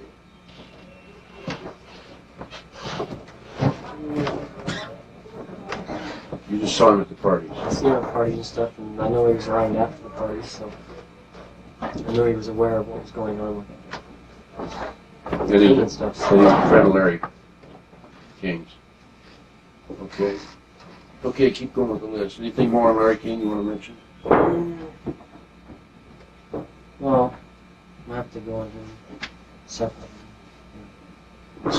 Later. Several people in here and stuff, if I try to go on them, so I take them. Okay, well, the ones we need to go on separate, you let me know. Let you know. Huh? I mean, I'll put an asterisk on them. Well, here, I'll make a note of their name here. Okay. Citron, Banger, Anderson, and so forth. Carlson anymore. He's been through prison. And Anderson, Bear, Anderson, Bear, Citron, King. Who else? Well, we'll go through the ones from Nambla. And Nambla.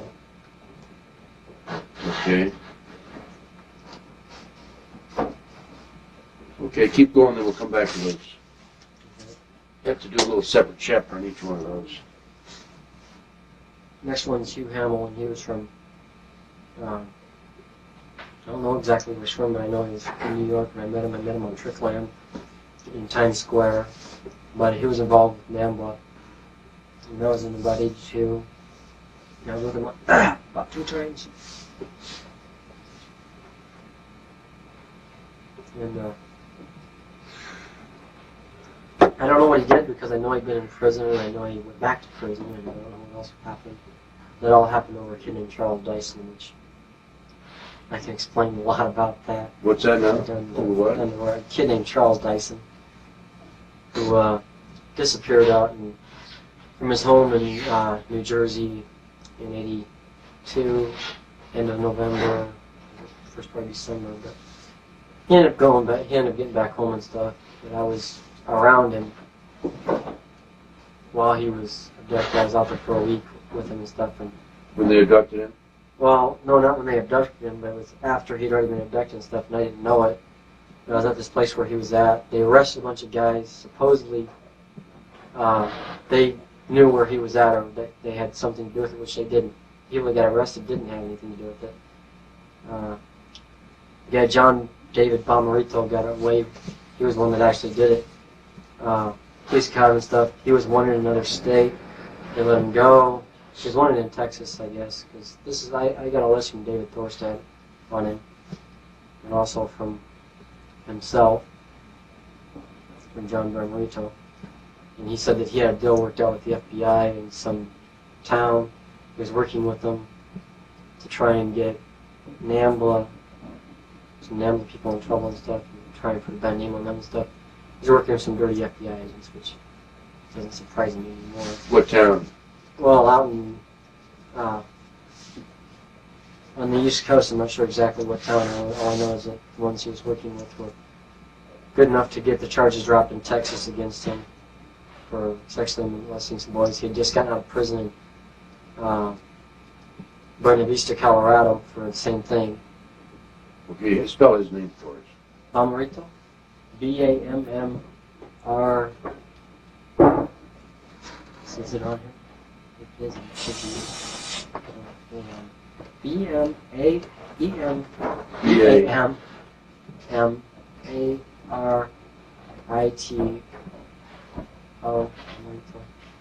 First name? Barons.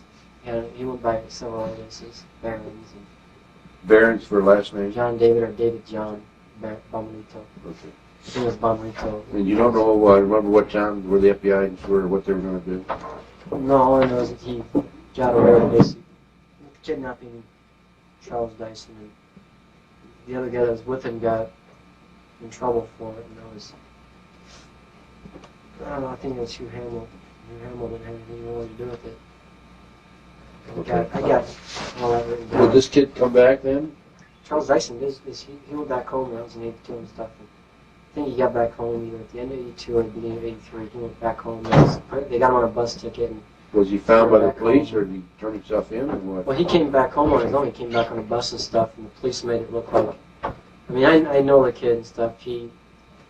the entire time he was with them and stuff, I don't know if they ever molested him or not when he was with them.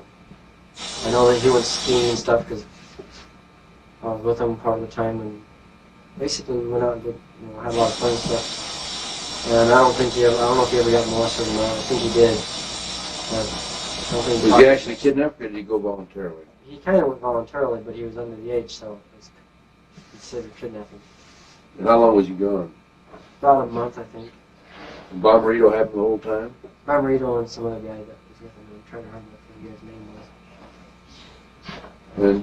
was. And you saw him? You were with him that time? I was with him for a couple of days when I was out there and stuff. Out where?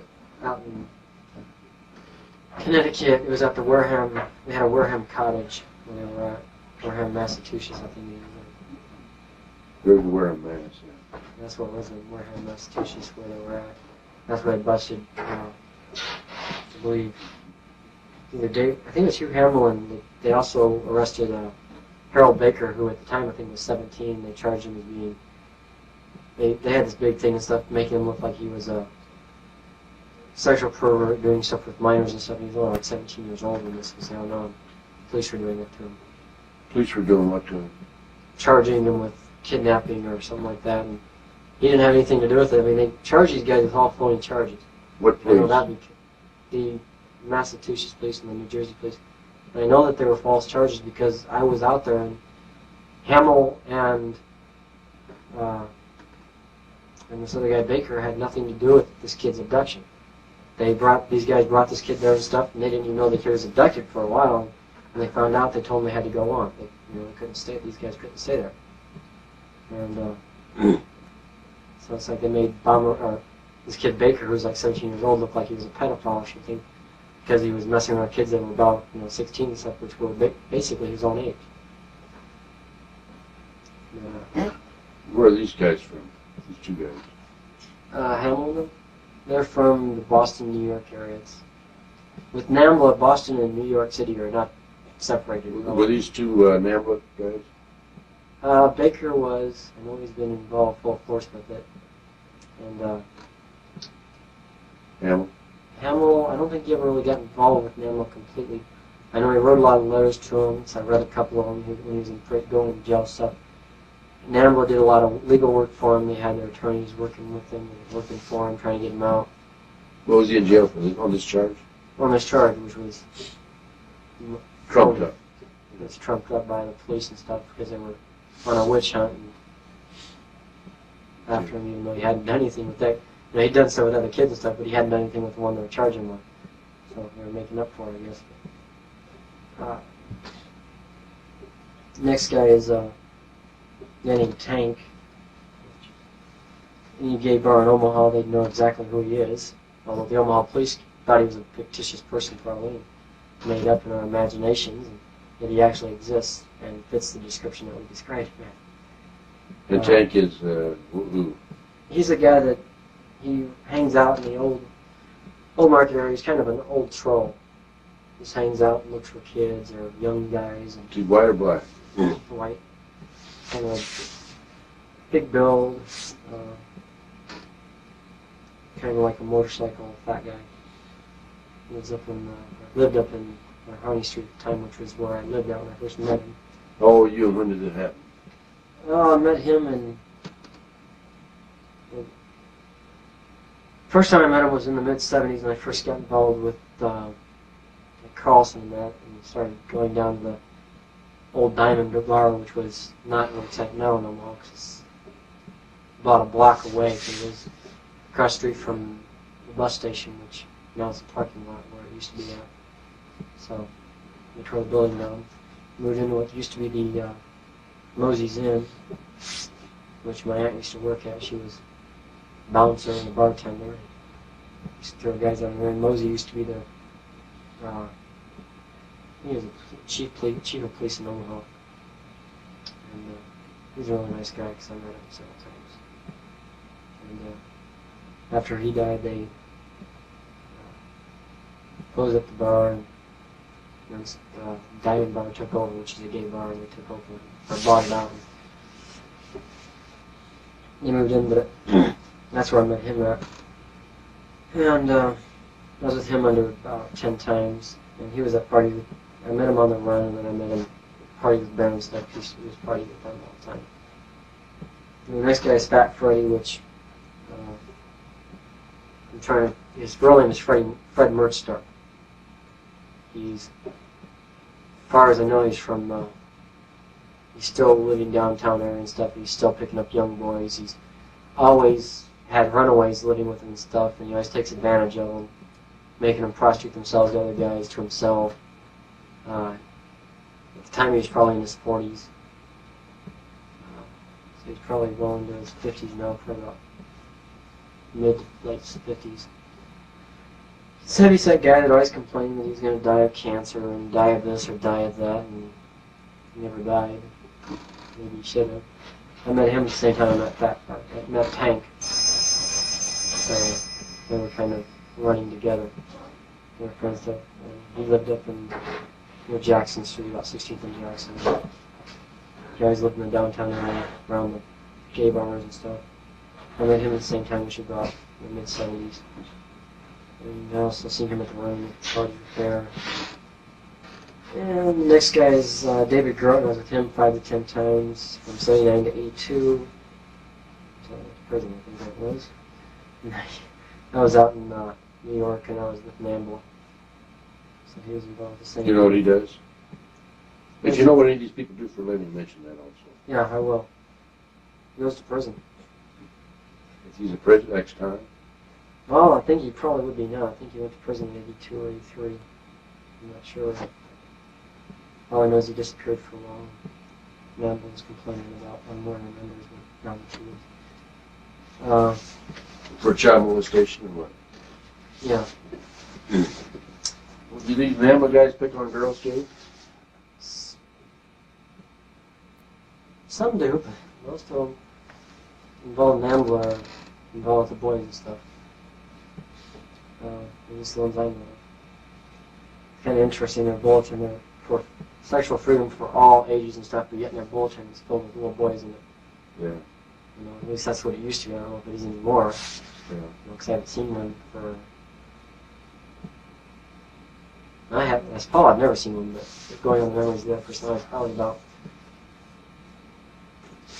3.5, well, maybe more, like 4 years now. Yeah. Been hard to get into prison. I know. They won't let them hurry, I don't think. And again, I don't know how they found me when I was in prison. They started writing me again. Nambla did? They started writing me and sending me letters and stuff, encouraging me. And I'm like going, no, what's your encouragement? You guys are gross. Well, somebody in the prison took him. Well, no, it's like when I got arrested. That's the weird thing about it. Nobody in prison knew me, but it's like they knew that when I got arrested and stuff. So it's like funny that they're in connection with the people in Omaha, and how would they know I was in prison? It had to have been somebody that they know in Omaha that would have told these people. David Thorstad was sure is dead, but nobody can get anything out of him. I mean, Why they do you say that think? he died of AIDS. Oh, they did? That's what Dr. Denson Gerber said. That he died of AIDS. Yeah. So if he did, then it's kind of good and bad. It's good that he's dead and he's not abusing more kids, but it's bad because I just think about the kids that he might have infected with it. Sure he did. It's just when they're of already, I guess. That's a different story. This guy is Jack West. I was with him 10 or 20 times, and he worked at the Max. He was a bartender for a long while. I mean, What's the Max? The bar? Max Bar, Maxine's. Now, I don't know if it's Maxine's or what, but I call it What city? Omaha. Across from the Omaha Police Department, in fact. You look out their window and see them. In fact, all the gay bars are right around the police department in Omaha. It's their protection, I guess. But Jack West was a bartender there. He was also a close friend of Alan Bear. He supplied boys for parties and stuff because young guys would come in that were underage and stuff, 16, 17 years old. He'd supply them with alcohol and stuff for sexual favors and stuff. He was just involved with Baron King quite heavily. So and the next guy was a guy named Tom Harvey. He used to be, I don't know what he did at the bank or at the credit union, but he worked with Larry King. was at a couple of parties, and I had sexual relations with him twice. He lived with, after he was like probably in his 30s, he lived with his mother. Was he white or black guy? White guy. You know, chunky. He lived with his mommy. Even in his 30s, and I thought that was kind of strange, but so was the guy. The next guy is a guy named Donald Sitzman, and he was a lawyer in the Omaha area. I met him on the run. And I also seen him at some other gatherings, but I'm not sure exactly. What do you mean on the run? The run in Omaha, it's... Oh, that's the name of the place? Well, the run is... Well, it's the name of a gay bar, but it's also an area that runs from 16th and... or down Leavenworth, across 16th Street, from about 16th to 18th and Leavenworth, over to Jackson Street, and it goes up and goes right around the Omaha Correctional Center, and it's where it's like a, it's kind of like Santa Monica Boulevard is out in Beverly Hills. It's kind of that type of an area. It's where all the gay prostitutes hang out at. Like in Omaha, they got 17th Street, 17th and Farms, where all the female prostitutes hang out. The gays just got a whole block. They don't just take one little corner. They take a whole block right around the correctional center. I mean, I guess it's just closer when they get arrested for something. That's where I go. They hang out there and used to make jokes about you after you escape from this place. Just make sure it's a Friday or Saturday night and just take off your jumpsuit and run down the street with your underwear. Some guy will pick you up in 5 seconds. If you're a woman, you're going to have a little bit of trouble getting picked up. But now, since when he picked me up, I was with him one time. The only reason I remember his name and stuff is because I stole his wallet. Sitzman? Sitzman. I stole his wallet. And I seen him on TV one time. He was talking, and this was like back in early part of the 80s and stuff. And I've seen that guy. He says, I know, and I thought, the person I was out with thought, I know where I've seen this guy too. And I don't want to tell anybody I know this guy, but What is Sitzman? he was a lawyer. He was. Well, he was whose lawyer? I don't think he was anybody's lawyer, but I know he was a big shot lawyer and stuff. He was working out of UNO or something like that. He was an legal advisor or something. He worked with, on some cases he worked, kind of funny, he worked on sexual abuse cases and stuff, prosecuting and stuff with the state for certain cases that were involved with, I think it was Sitzman or something like that. That was involved with some cases involving some people that might have had information with the Frank case, which the guy who didn't have any information about Franklin because he was an idiot who was getting all his information from everybody else. Were there some names on the bottom there that you missed? Down here? Yeah, but it was just a last name, and his name was, come on, I know that. So I went with, I got a better copy somewhere. Maybe in this file. There's another one we got in this file.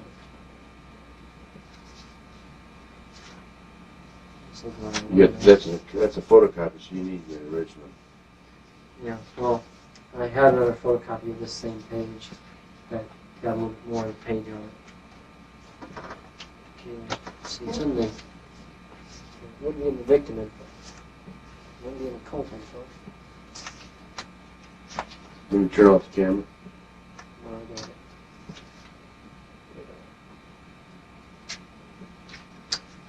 No.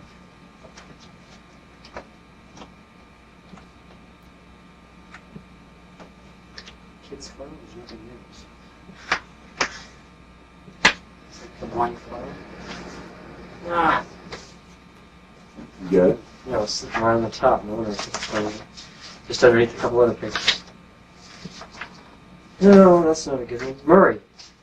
It wasn't on there, but I just remembered what it was. Okay. Center, because they were all like this one. Murray. He was a guy who hung around with Tom Harvey and King and stuff, and went out to lunch a couple times and stuff, and they got him drunk one time and ended up in bed with him. I don't think he was into that kind of stuff, because when he woke up he was kind of like going, he didn't remember anything. What did he do? Murray. He worked at the bank. with King and that was in '83 in Omaha. I didn't bother telling him what he did because he was around.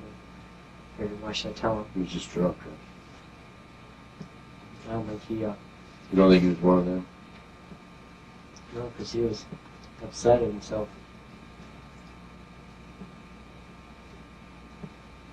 And nothing ever happened since then, and I ain't seen him around the bank for very much longer after that either. So He quit?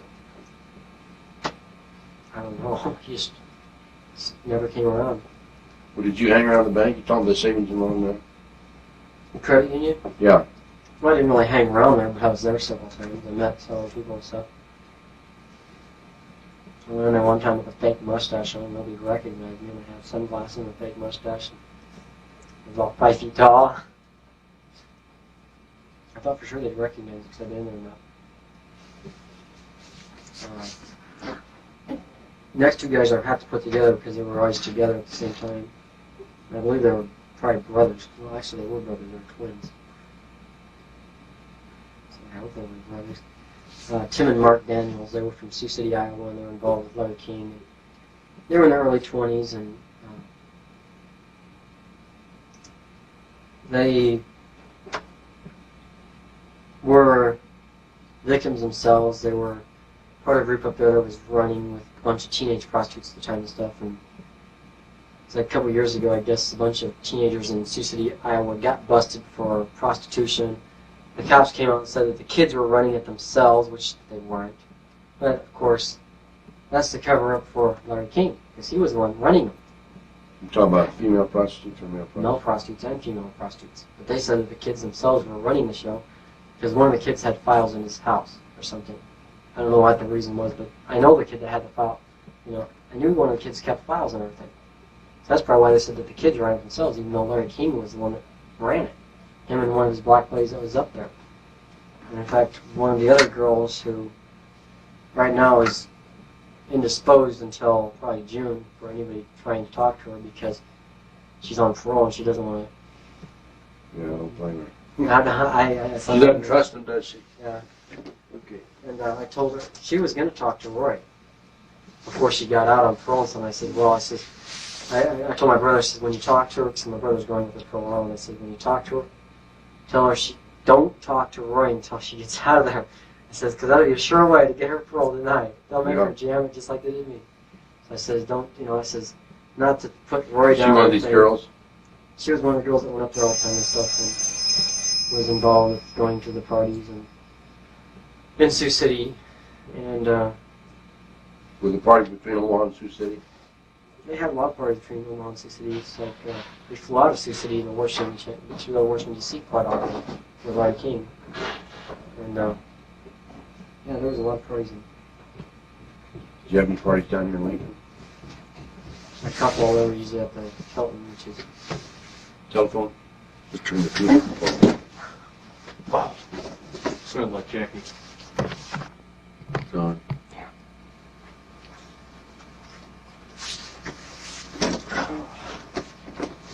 Okay, next. We're back.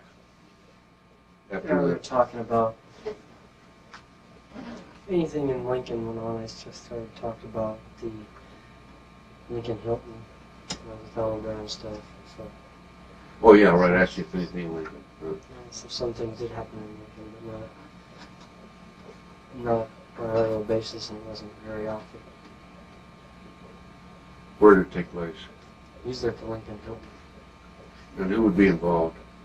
Usually the stuff with Alan Bear, he'd pick up young guys from what was called the Boardwalk at the time with after hours and stuff. That here in Lincoln?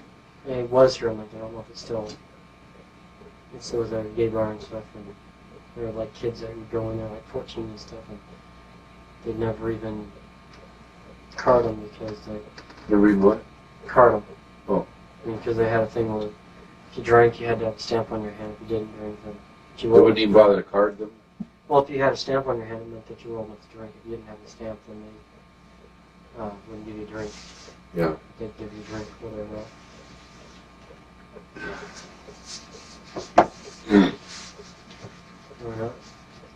who else was with Alan Bear? Well, usually when Alan Bear came down here, it was usually with himself or young guys. So it's usually on his own. Okay. There's other guys that were from Lincoln that I don't know who they were, but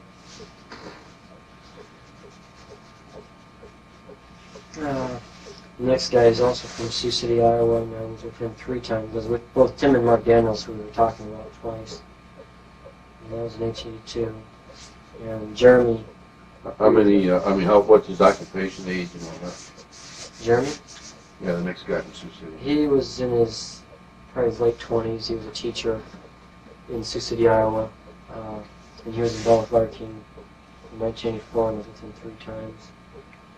And that was dealing with the parties and stuff like that in Sioux City. Next guy I was with 5 to 10 times. He was a guy named Charles Rogers, who found out supposedly committed suicide or something. Sent him to cancer and stuff. What about his age and occupation or? 20s. I don't know what he did. No one knows that he was one of King's lovers. Black, white. I think it was black. So he was in Omaha. Yeah. He was in his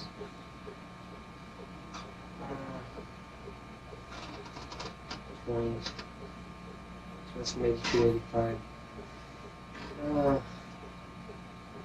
Next guy I was with 3 times. All I know is his first name was Mike, and he's a lifeguard, and he was from Sioux City, Iowa. And that was in 84 at the same parties I met the teacher. And they seemed to know each other quite well. Who took you to Sioux City? Where King. His trips with him. Driving? Yeah.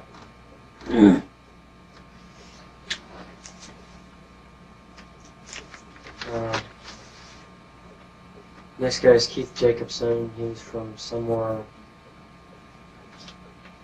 out in somewhere in Nebraska. I know he was kind of like lived on a farm in a small town and stuff. And recently they had him in the paper and stuff. He got arrested for supposedly buying some child pornography, and they came up and said that he was framed and stuff. And he got all of his charges dropped and stuff. And I know the guy was a pedophile and like little kids and stuff. And he just said, well, I didn't even look at it. I didn't even have a chance to know what it was even about and stuff yet. He filled out a survey saying that he was interested in young adolescents having, involved in sexual activity and stuff. And where did you fill his survey out?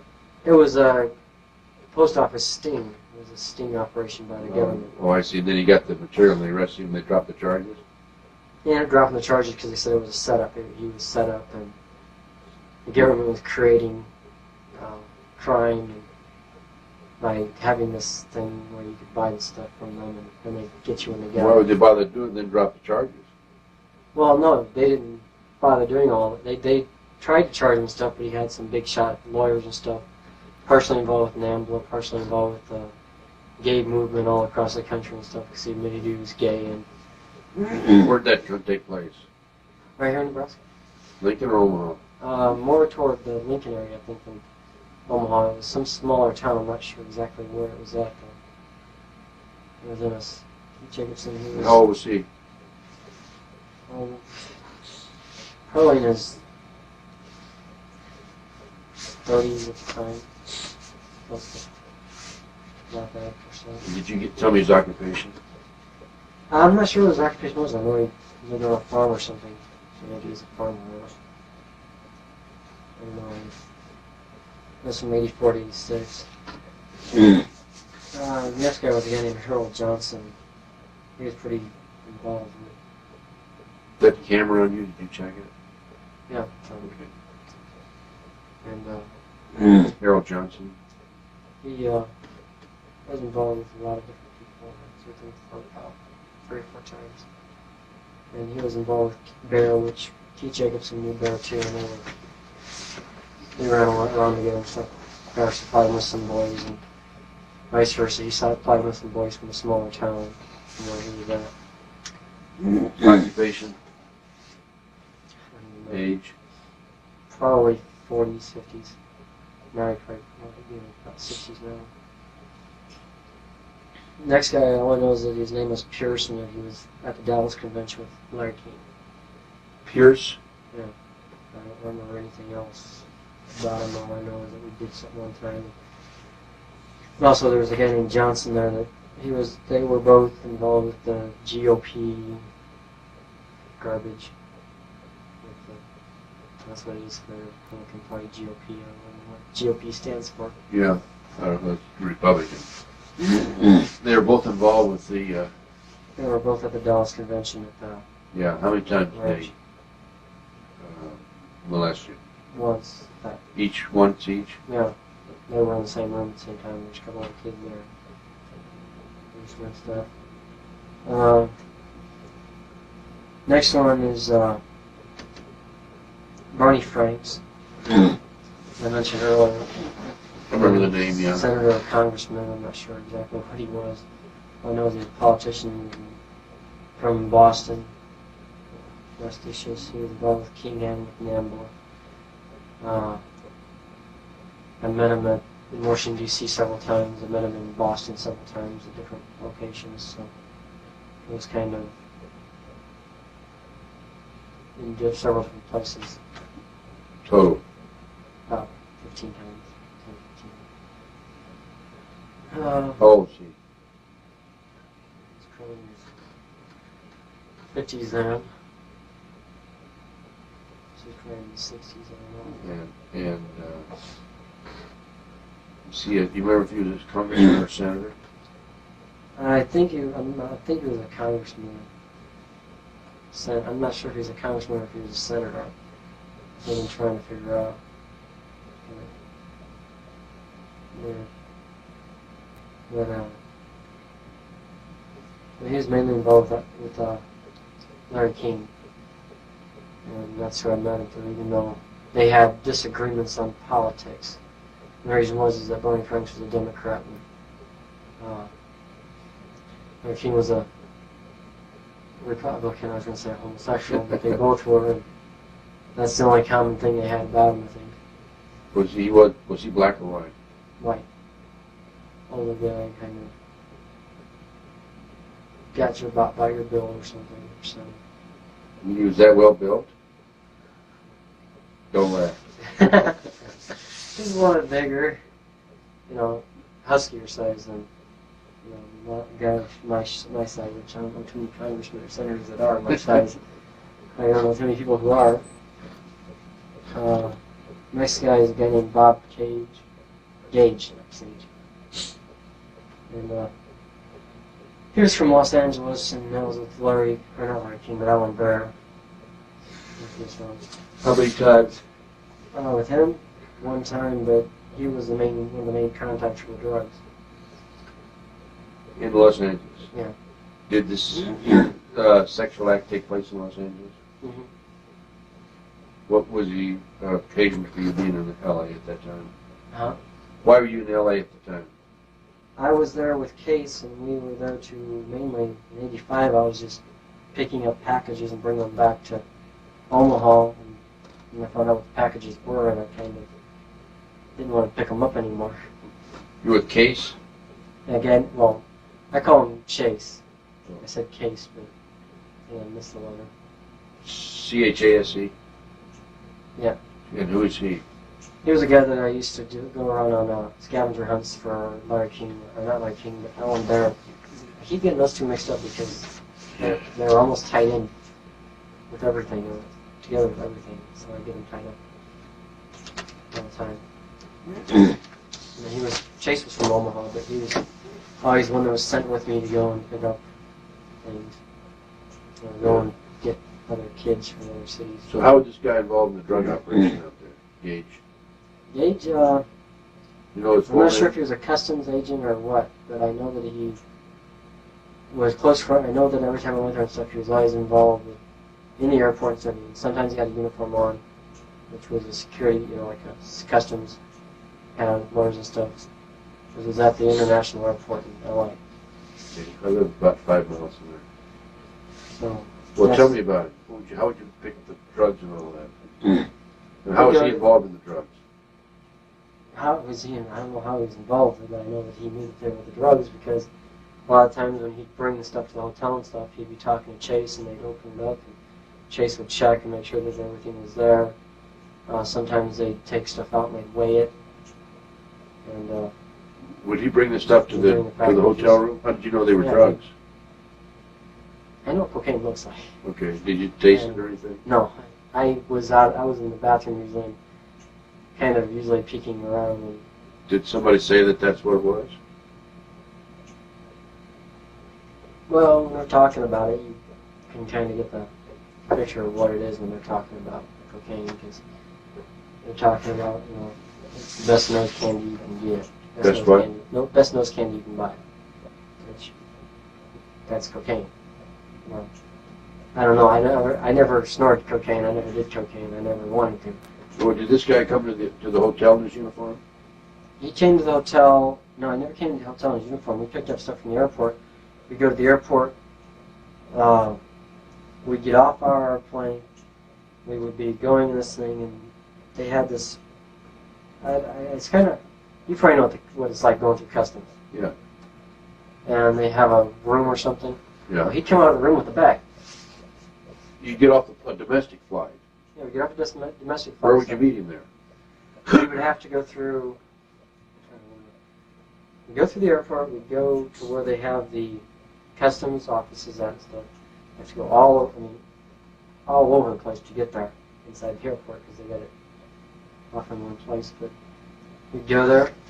He'd go in this room. He'd come back out and give us a package and say that everything was checked out okay.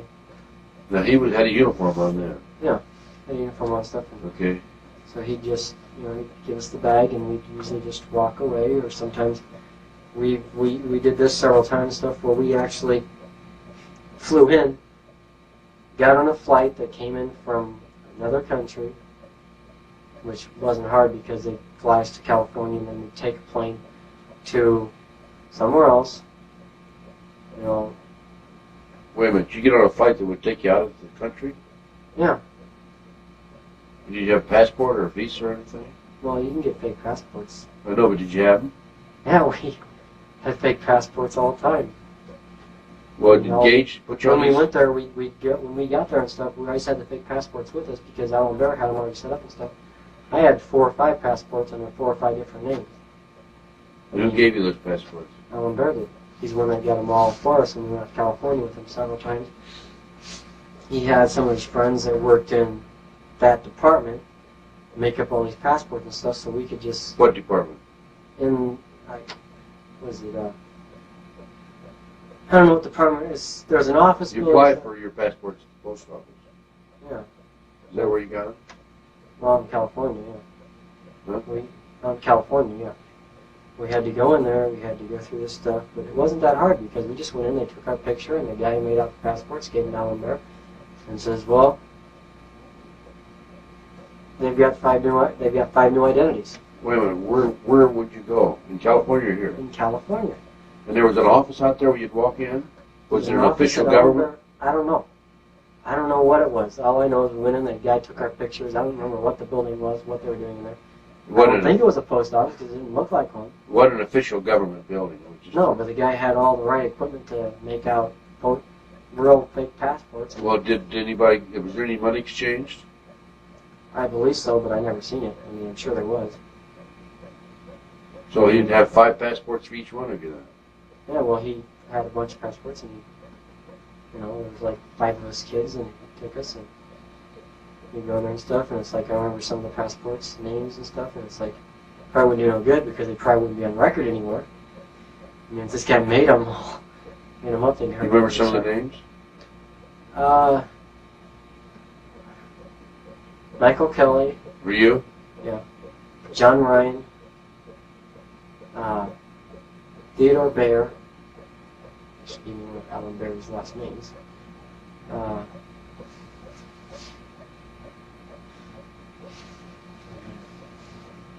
Can't remember the other ones, but I never used them. The main one I used was Theodore Bayer.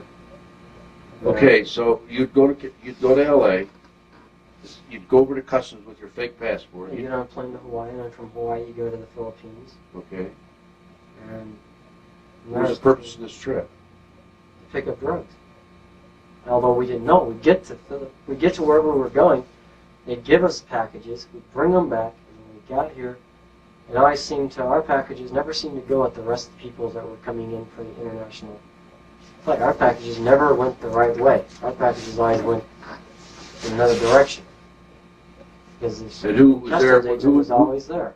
Was the customs agent always there? There was custom agents who always be there and stuff. And it wasn't always Bob Gage. Sometimes another customs agent, he'd sit there and we'd get off the plane and he'd say, we've been waiting for you. You'd get your packages already. The other agent would say that. The other agents would say that. Some of the other ones. Yeah. And just one, or a couple other ones that did too. Every time we went in there, they were. How many customs agents were involved in LA? Maybe just 2 or 3, but they were ones that always came up and had our packages for us. I mean, I thought it was kind of strange when they did the packaging and stuff that ours seemed to go off a different direction. Didn't you suspect they were drugs? I didn't suspect they were drugs until I started seeing it in '85 when I started looking out the door and seeing them talk about the nose candy. And I actually Out the door of the bathroom. Yeah. Yeah. '84, I suspected what it was, but I didn't want to get too nosy because I had, it's like Chase told me, because I asked him one time, I said, what's in the package? He says, don't get nosy. He says, you'll disappear if you do. So I never bothered. Why did they bring you along? You were just a witness. With the drugs? Yeah. Well, the reason they brought me along and stuff was because I was a kid. Kids are easier to get stuff past than adults, and it's like, because in '85 I looked like I was probably about 12 years old, I could act like a brat and I could really drive custom agents crazy, and they just let you get out of there. It's like, Is that what you did? I gotta go to the bathroom. I gotta go really bad. Where's the bathroom at? And it's like the custom agent, a lot of times if there was a legitimate one there and stuff, the other one would just take the bag if there was one there. And he'd I'd drive the person crazy, or the other kids that were with us would drive the person so batty that the one agent that was probably on the up, that was right, was honest and stuff, would get so frustrated that he'd probably overlook something by the fact that the other agent would probably grab the bag or push it past, or you could push it past or something, or sometimes they just get you out of there. But you got a bratty kid and stuff, it's like you kind of draw attention away from trying, what it was is a diversion. It's kind of doing that, or it's like we had one kid that was, he'd pee his pants on call. And, You give him a word and you pee him, huh? Well, no, it's just like when we were going through the customs, I always wondered why this kid always seemed to go to the bathroom. Yeah. If you said, I gotta go to the bathroom, Yeah. uh-oh. I already went, it's like the custom agent was standing right next to him, so, and it's like the guy was like, oh, no. It's like, well, we gotta get you guys out of here real quick, Yeah. So they never suspected it. I don't think. Who all would be there? How many adults? Usually just a couple. Sometimes they pose as your parents, sometimes they pose as... Hear any women, older women, pose as a mother and father? Yeah. Who were these people? You never saw them again after that? I seen them when we went on the trips. And it's like, like one lady I met, her name was Thelma, her name was Teresa, her name was Jackie, her name was, Different names, different trips. Yeah, different names for every trip. And so I never bothered asking what her real name was. Who was she with? Who was an adult? The guy? I don't even know. Sometimes different. It's usually the same guy, though. It's sometimes different, but usually it was the same guy. Can you draw an artist's conception of those two people? I have drawn an artist. I got that one picture of her that I showed. Yeah, somewhere in here. I don't know exactly where it's not. Like, I know where it's not at. It's not right where I can. Actually, it is right here. What's the artist's conception? She's also the one that was with Linda. She looks like Linda Benz, which is there's two people that look exactly like her. We're going to probably get a better picture of this. We're going to try to zero in on that. Yeah. She's young, isn't she? How old is she? Probably in her mid-20s. You don't know where she's from or anything? Mm-mm. Would Did she bring the drugs all the way back to Omaha? No, they stopped in L.A. Did who bring the drugs from L.A. to Omaha? We would. The kids would, huh? Chase and me and... So she would just travel overseas with you? Yeah, I knew her as Linda or Lisa, but she was with this guy in Colorado, which was supposedly her husband, I think. You got an artist's conception of the guy? Not presently with me. Okay. Did you get it? Yeah. Now I get it. She's pretty.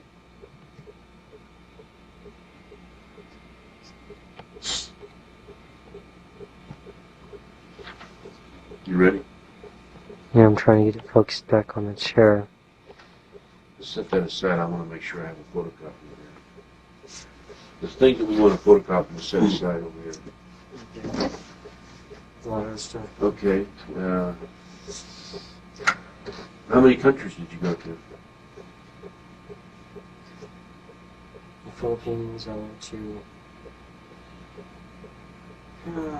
Mexico, Canada, England, Germany, the Netherlands, lots of times. Amsterdam. You're talking about a lot of heavy-duty runs, aren't you? Yeah, the Netherlands weren't for drugs, though. That was for pornography and solid pornography. In fact, bringing back probably about a ton of it, maybe more than that, even. A couple of crates full of Did child you take pornography. porno over? No. Came back with it, but never took it over. And did you ever see the pornography? Yeah. Where would you, who would tell you to go over there and do that? I was sent over there by people from Nambla. I was sent over there by different groups that were wanting or kiddie porn. And we'd go over there and stuff, and a lot of times we'd bring it back in our suitcases and stuff. And I mean, magazines don't pick up on their metal detectors. Magazines had nothing picked up, so they never checked our bags. I mean, kids, they never really checked our bag stuff, and then the luggage that went in the compartments, they never checked. Well, you said you brought back a carton or Well, they brought back, one time, or actually about 2 times we went, they had these crates, I mean, big wooden crates and stuff, and the person we were with was supposed to be bringing back, they were supposed to be regular magazines and stuff, which if anybody would open the crate, the first 5 magazines in each stack were just on the top and on the bottom. And there was like 50 to 100 magazines. I think it was like more 100, like 100 magazines each box.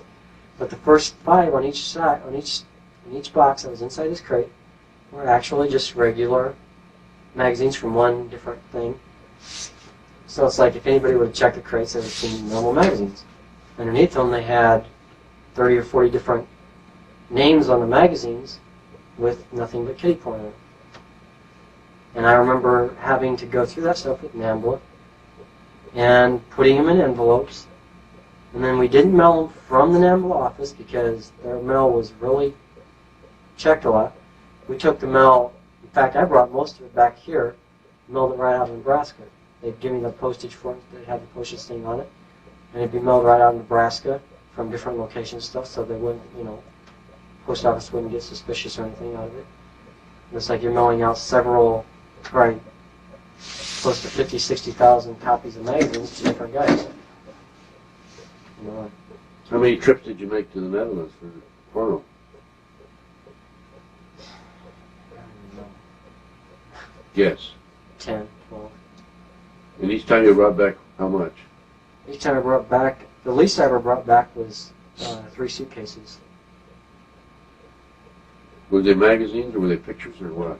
They were magazines, and then there was also the main thing that we brought back was there was movie reels and stuff that come in the reels and stuff that you can't open because if you open them and expose them to light, it ruins them. Well, it was like film on them, and they were just like each one was like a slot, was like a film piece of magazines, so that they could take them over here and print the magazines over here with them. Instead of bringing back the magazines, they started doing it that way there at the last because it was harder to catch by the authorities because they won't expose the film to light. They can't, they won't ruin it. And they can tell what it is by looking at the real stuff, but they never know what it is. Because you don't fly from the Netherlands to the United States, you always fly into England. You never take a plane, you never get a flight that says that you came from the Netherlands when you're going back to the United States stuff with this stuff, because they know that the Netherlands has a lot of child pornography stuff going on over there. So you just stay in England overnight, you get another plane another plane ticket, and you come in just straight from England. So nobody ever knows you ever went to the Netherlands. When you come over from the customs, it ain't on the flight records or none of that stuff. They don't have it. But But your passport would have stamp Netherlands on it, though. But you use a different passport. Then you pull another passport. That's why they gave us all the passports, and they kept giving us new ones every time we went somewhere. So when you'd go overseas, you'd have like 5 passports for each trip? You'd have several different passports. Sometimes you had to remember which ones you used in case you don't use some of the same customs agents. That can come to be a problem. But, it's like when we were going into California, there was never a problem because they see so many people that, if you're going there every couple of months, they'll never realize it. But when you're going to another country and you're going to be going through the same customs maybe twice in 2 days, 2 or 3 times in a couple of days, you take a couple of use the same passport, but you have a couple of them on the same one. So I never. Did anybody in Omaha ever ask you to go to the Netherlands to pick up the porno material? I picked up porno material for Walter Carlson over there, some of his group of stuff, and actually I picked up some. He didn't send no money because he traded it.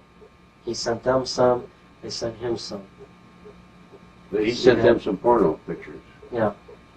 What were the pictures of? Myself, a couple of dozen other kids, a couple hundred other kids. And when they arrested them, they only got like 10,000 photographs. When they arrested you? Walter Carlson and Joe Burke and that whole group, they got like 10,000 photographs. Oh, kids from probably overseas, right? Well, that's just the kids that were from here. Oh, from here? The film that he got from overseas and stuff, he never kept at his place, and he never kept it at any of the other guys' places. He had another place that kept it at, and I know it's not there any longer, because I'm sure they've gone and went and got it. In fact, I know they have, because I tried to go and find that after I talked to the police in '86 and stuff, because I went and tried to find it, and it all disappeared. I mean, the whole... You told the police where it was, and then it disappeared, huh? Well, yeah. Well, do you figure that the pictures that were taken here in Omaha ended up in the Netherlands and vice versa? Yeah, they probably use them over there. And can you, if I went to the Netherlands with you now, could you tell me where you delivered it? I don't know. It depends on if they change the country. Well, would you be able to go over there and find some pictures of the kids? Would I be able to find them? Yeah. You can probably go to the store and buy some of them. Pictures of you? I don't know. And some of the other kids? That one might take a little more doing, but I'm sure I could probably... So if we put you on a plane and sent you over there with, say, somebody like me, we could probably find some pictures of American kids over there. Of course, I'd look too much like a cop. I couldn't do it. But I got some people that could do that. Yeah. So I think when we get some money down the road, we ought to consider that. Yeah. Don't you think maybe your pictures and the pictures of local kids are probably already gone by now? Or Those type of pictures will circulate forever, because even though one pedophile might have seen it a million times, stuff, another one might think it's a new picture. I mean, when you're not wearing anything, they can't tell what the styles were, what you were wearing at the time. I mean, well, are these pictures of babies too? Little 2, 3-year-old babies? No, all these pictures were like. I mean, I'm sure they have them. But I never was involved with any guys that were like that. Most of the guys I was with, like kids that were like about older than 6, but under 16. And they went from 6 to about 10 years. Were any of your guys involved in kids in under 6, 2, 3, 4-year-old kids, like preschool kids?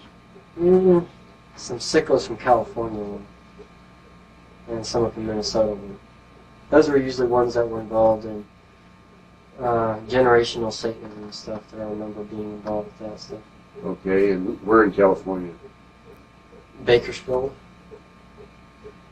Could you identify those people now? Pretty much so. And we're in Minnesota. Let's see, was it Jordan? Yeah, Jordan, Minnesota. Where they had the trials. Yeah, well, I don't know anything about the trials, but I know that I've been told about everything.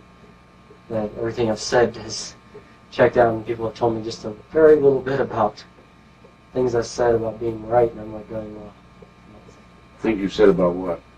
about what some people in Minnesota and some people in California. About the 2, 3, or 4-year-old kids. Yeah, like in Minnesota, I Huh? knew some of the kids that were up there with the Bences. I didn't understand that. Oh, Bob and Linda Bence. Oh, were They they? were involved with the Minnesota Jordan.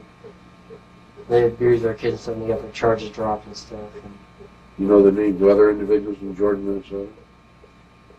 James Rudd, he had a 17-year-old brother. They charged his 17-year-old brother. I remember this because we went up there and stuff. And the thing I got mad about was the fact they charged his 17-year-old brother and his parents and stuff with sexual abuse of children and stuff. And it's like a 17-year-old brother. I thought that was kind of wrong to charge a kid that was like that. He was abused all the time too. He was one of the victims himself. That's one of the And then problems. they end up dropping the charges against everybody How about except for Bakersfield? James Rudd. You know any more people in Jordan, Minnesota? Know some more, but I'd have to Think about it. think about it. How about Bakersfield? Do you know any of the names out there? Oh. Yeah, I'm trying to think of what they were. I haven't thought about them for a long time. There was a lot of Satanism going on out there. 'Cause the people that were involved with the Anti-Will Days group. In Bakersfield. Involved with the Days group and Church of California. And Did you ever get into any of that 2, 3, 4-year-old sexual abuse down in the LA area?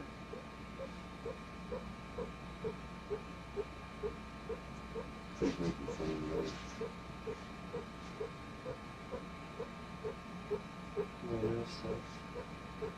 Well, you stop and start again. It's not making the noise anymore. Okay. Okay, we turned the camera on and off because it was making a funny noise, and we're back on. We were just gone for a minute or so. Okay. Any of them down in the LA area? It's people that were involved in these 2, 3, 4-year-old kids. I'm not sure. You don't remember, or you don't think so? I'm not sure. I'm just not. I don't remember. You don't remember. Okay. Let's see, anything more on the drug runs and the porno runs? How many drug runs did you make? I don't know. Sometimes I don't know. How many? Because Huh? I didn't even guess because it's like I didn't just do drug runs from there. I did drug runs from other places, I'm sure, because we picked up stuff. But Okay, from what period to what period? Just guess. from 82 till 86, probably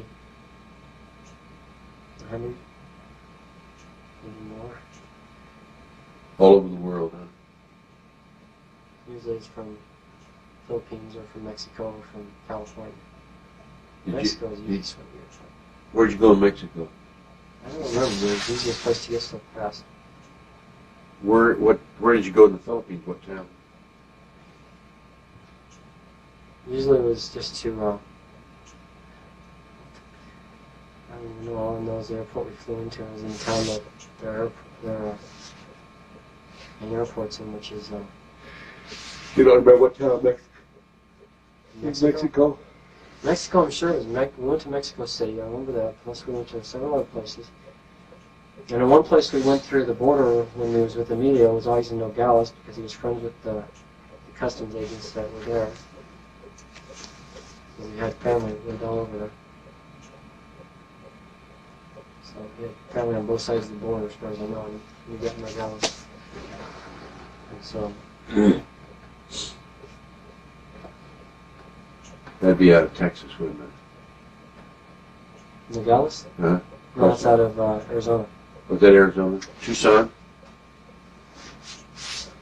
Tucson area? Tucson's right near the border. Yeah, it's close to that. Nogales, Arizona.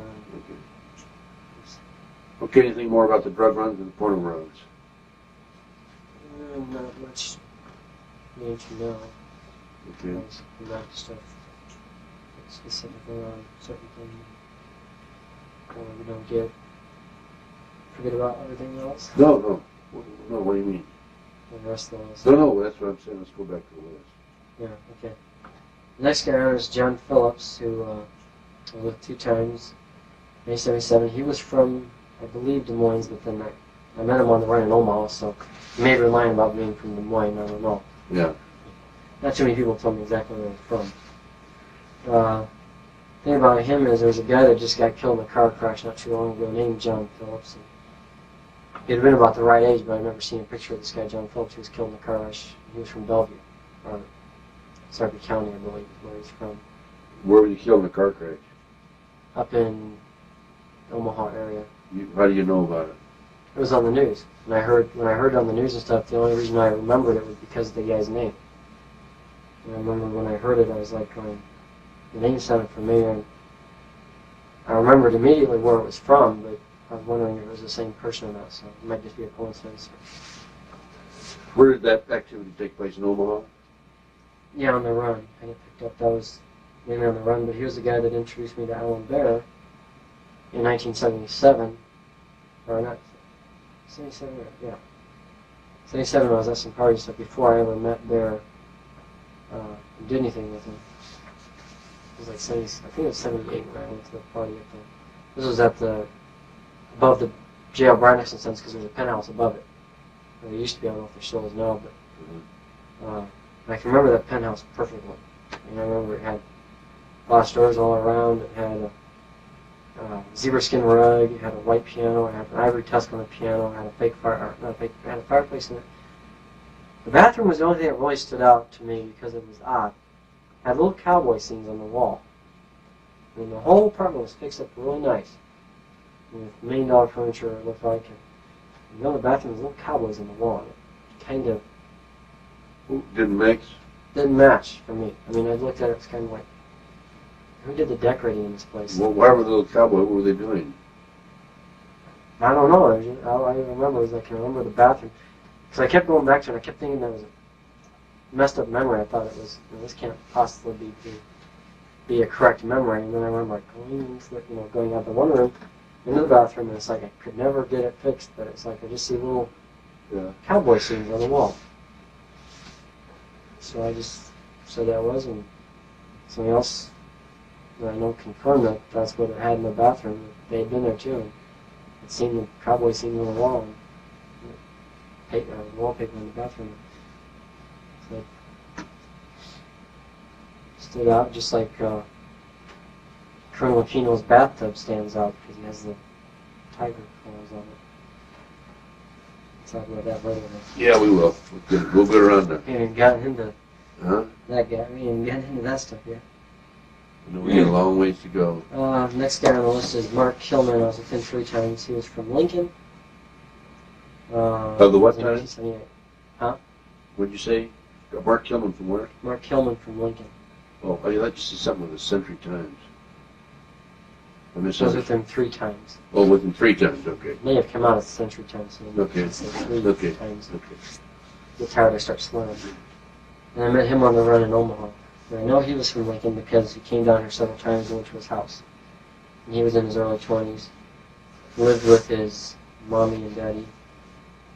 And went to school at UNL. He was a pretty smart guy. The next guy. What year was that? 1978.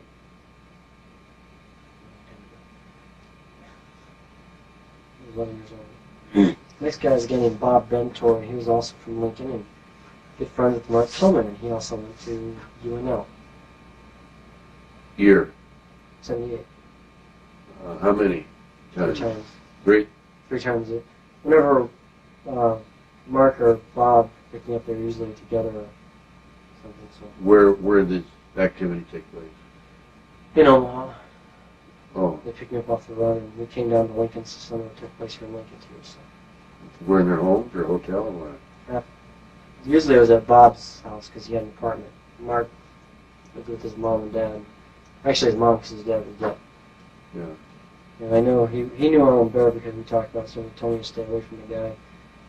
So the guy was death. He said stay away from Alan Bear, huh? He's also said, you know, he was in his, I don't know if he's in his 20s or his late teens. I mean, he was not an abusive guy. Neither one of them, Mark or Bob, neither one were abusive guys. They were, generally, for people who abused me, they were the nicer ones. And I don't know if it was really abuse because I was on the run and I was there for a reason. When you say on the run, that's where That's where the male prostitutes hang out. that's where they hang out, like Santa Monica Teenage Boulevard in L.A., prostitutes, yeah. right? Okay. This guy on the list, I knew him as Steve from St. Paul, Minnesota. And I was with him one time. And, you know, I really put him on the list because besides being on the run one time, they just put down everybody that abused you. And time I just started putting down if I remember the name or not. And this guy's a guy named Dave Kruger. So Steve was in Omaha then? Yeah, he made a trip to Omaha for some reason. He's from St. Paul. I remember that because I looked at his license. That's also how I knew his name was Steve, but I didn't bother looking at the last name. I don't know why. Yeah. But I was with Dave Kruger one time in 1978. He was from Des Moines. I met him on the run. So, How many times? so I don't know. I can only see it. I said he's from Des Moines, still on the book. No, I was with a lot of people from Des Moines also. But not on the run. This guy was with 3 times. His name was Fowler. I'm trying to remember his first name for a long time. Met him in 1979. I also seen him at parties with Alan Bear, and I met him he was from Omaha. I also met him on the run. First picked me up on the run, and then we went to Alan Bear's parties because he didn't know I even knew Bear. After we met each other at the party, but that's when that happened, was at parties. This guy was with one time that I can remember. The reason I say that is I got around this guy and he drugged me a lot. So I don't know if it was more than once, but his name was Joe Ramos. He was a teacher from Chicago. And I met him on the run, but I also met him in Chicago. We ran a group of kids and stuff for another guy who got busted, who had a pink file, had a big file with all these guys' names and stuff. Minus, of course, well actually I don't know if it was minus their names or not, but nobody's ever came out with the fact that Alan Bear's name was in it, Harold Anderson's name was in it. In fact, Where'd this file come from? it was a file that this guy had kept. They got arrested, not Joe Ramos, because he's never been arrested. He was a teacher. That's how he got most kids for his business, because they prostituted kids out. And he was the one that recruited a lot of the kids. He's never been arrested, as far as I know. Never been found out about. But Why would you make a file of the perpetrators? well, because they were all over the country and stuff. And the reason was is he had on these file cards, he had what type of kids this person liked.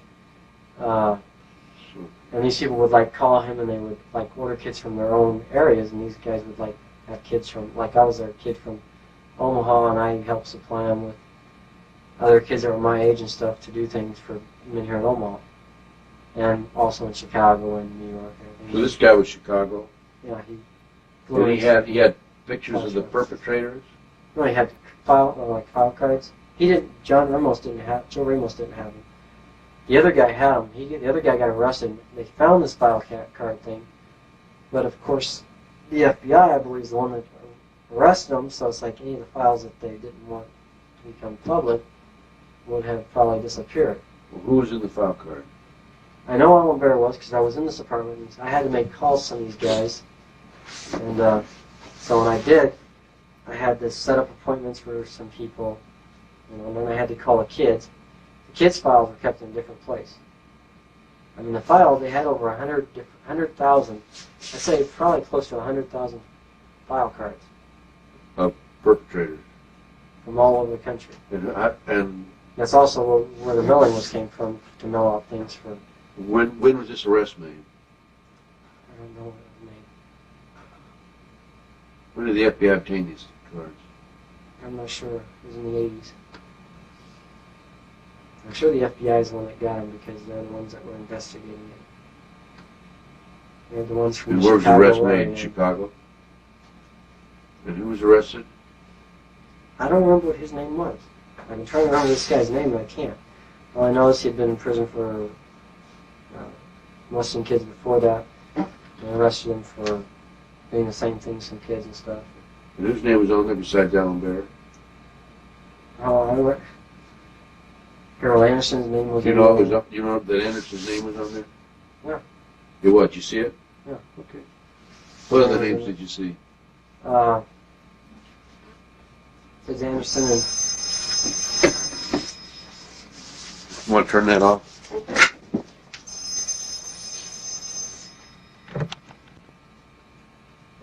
It's 11:53, and I have a personal problem. I have to fly back to Los Angeles tomorrow morning first thing, so we will continue this at some date in the future, not too far distant in the future. Thanks very much.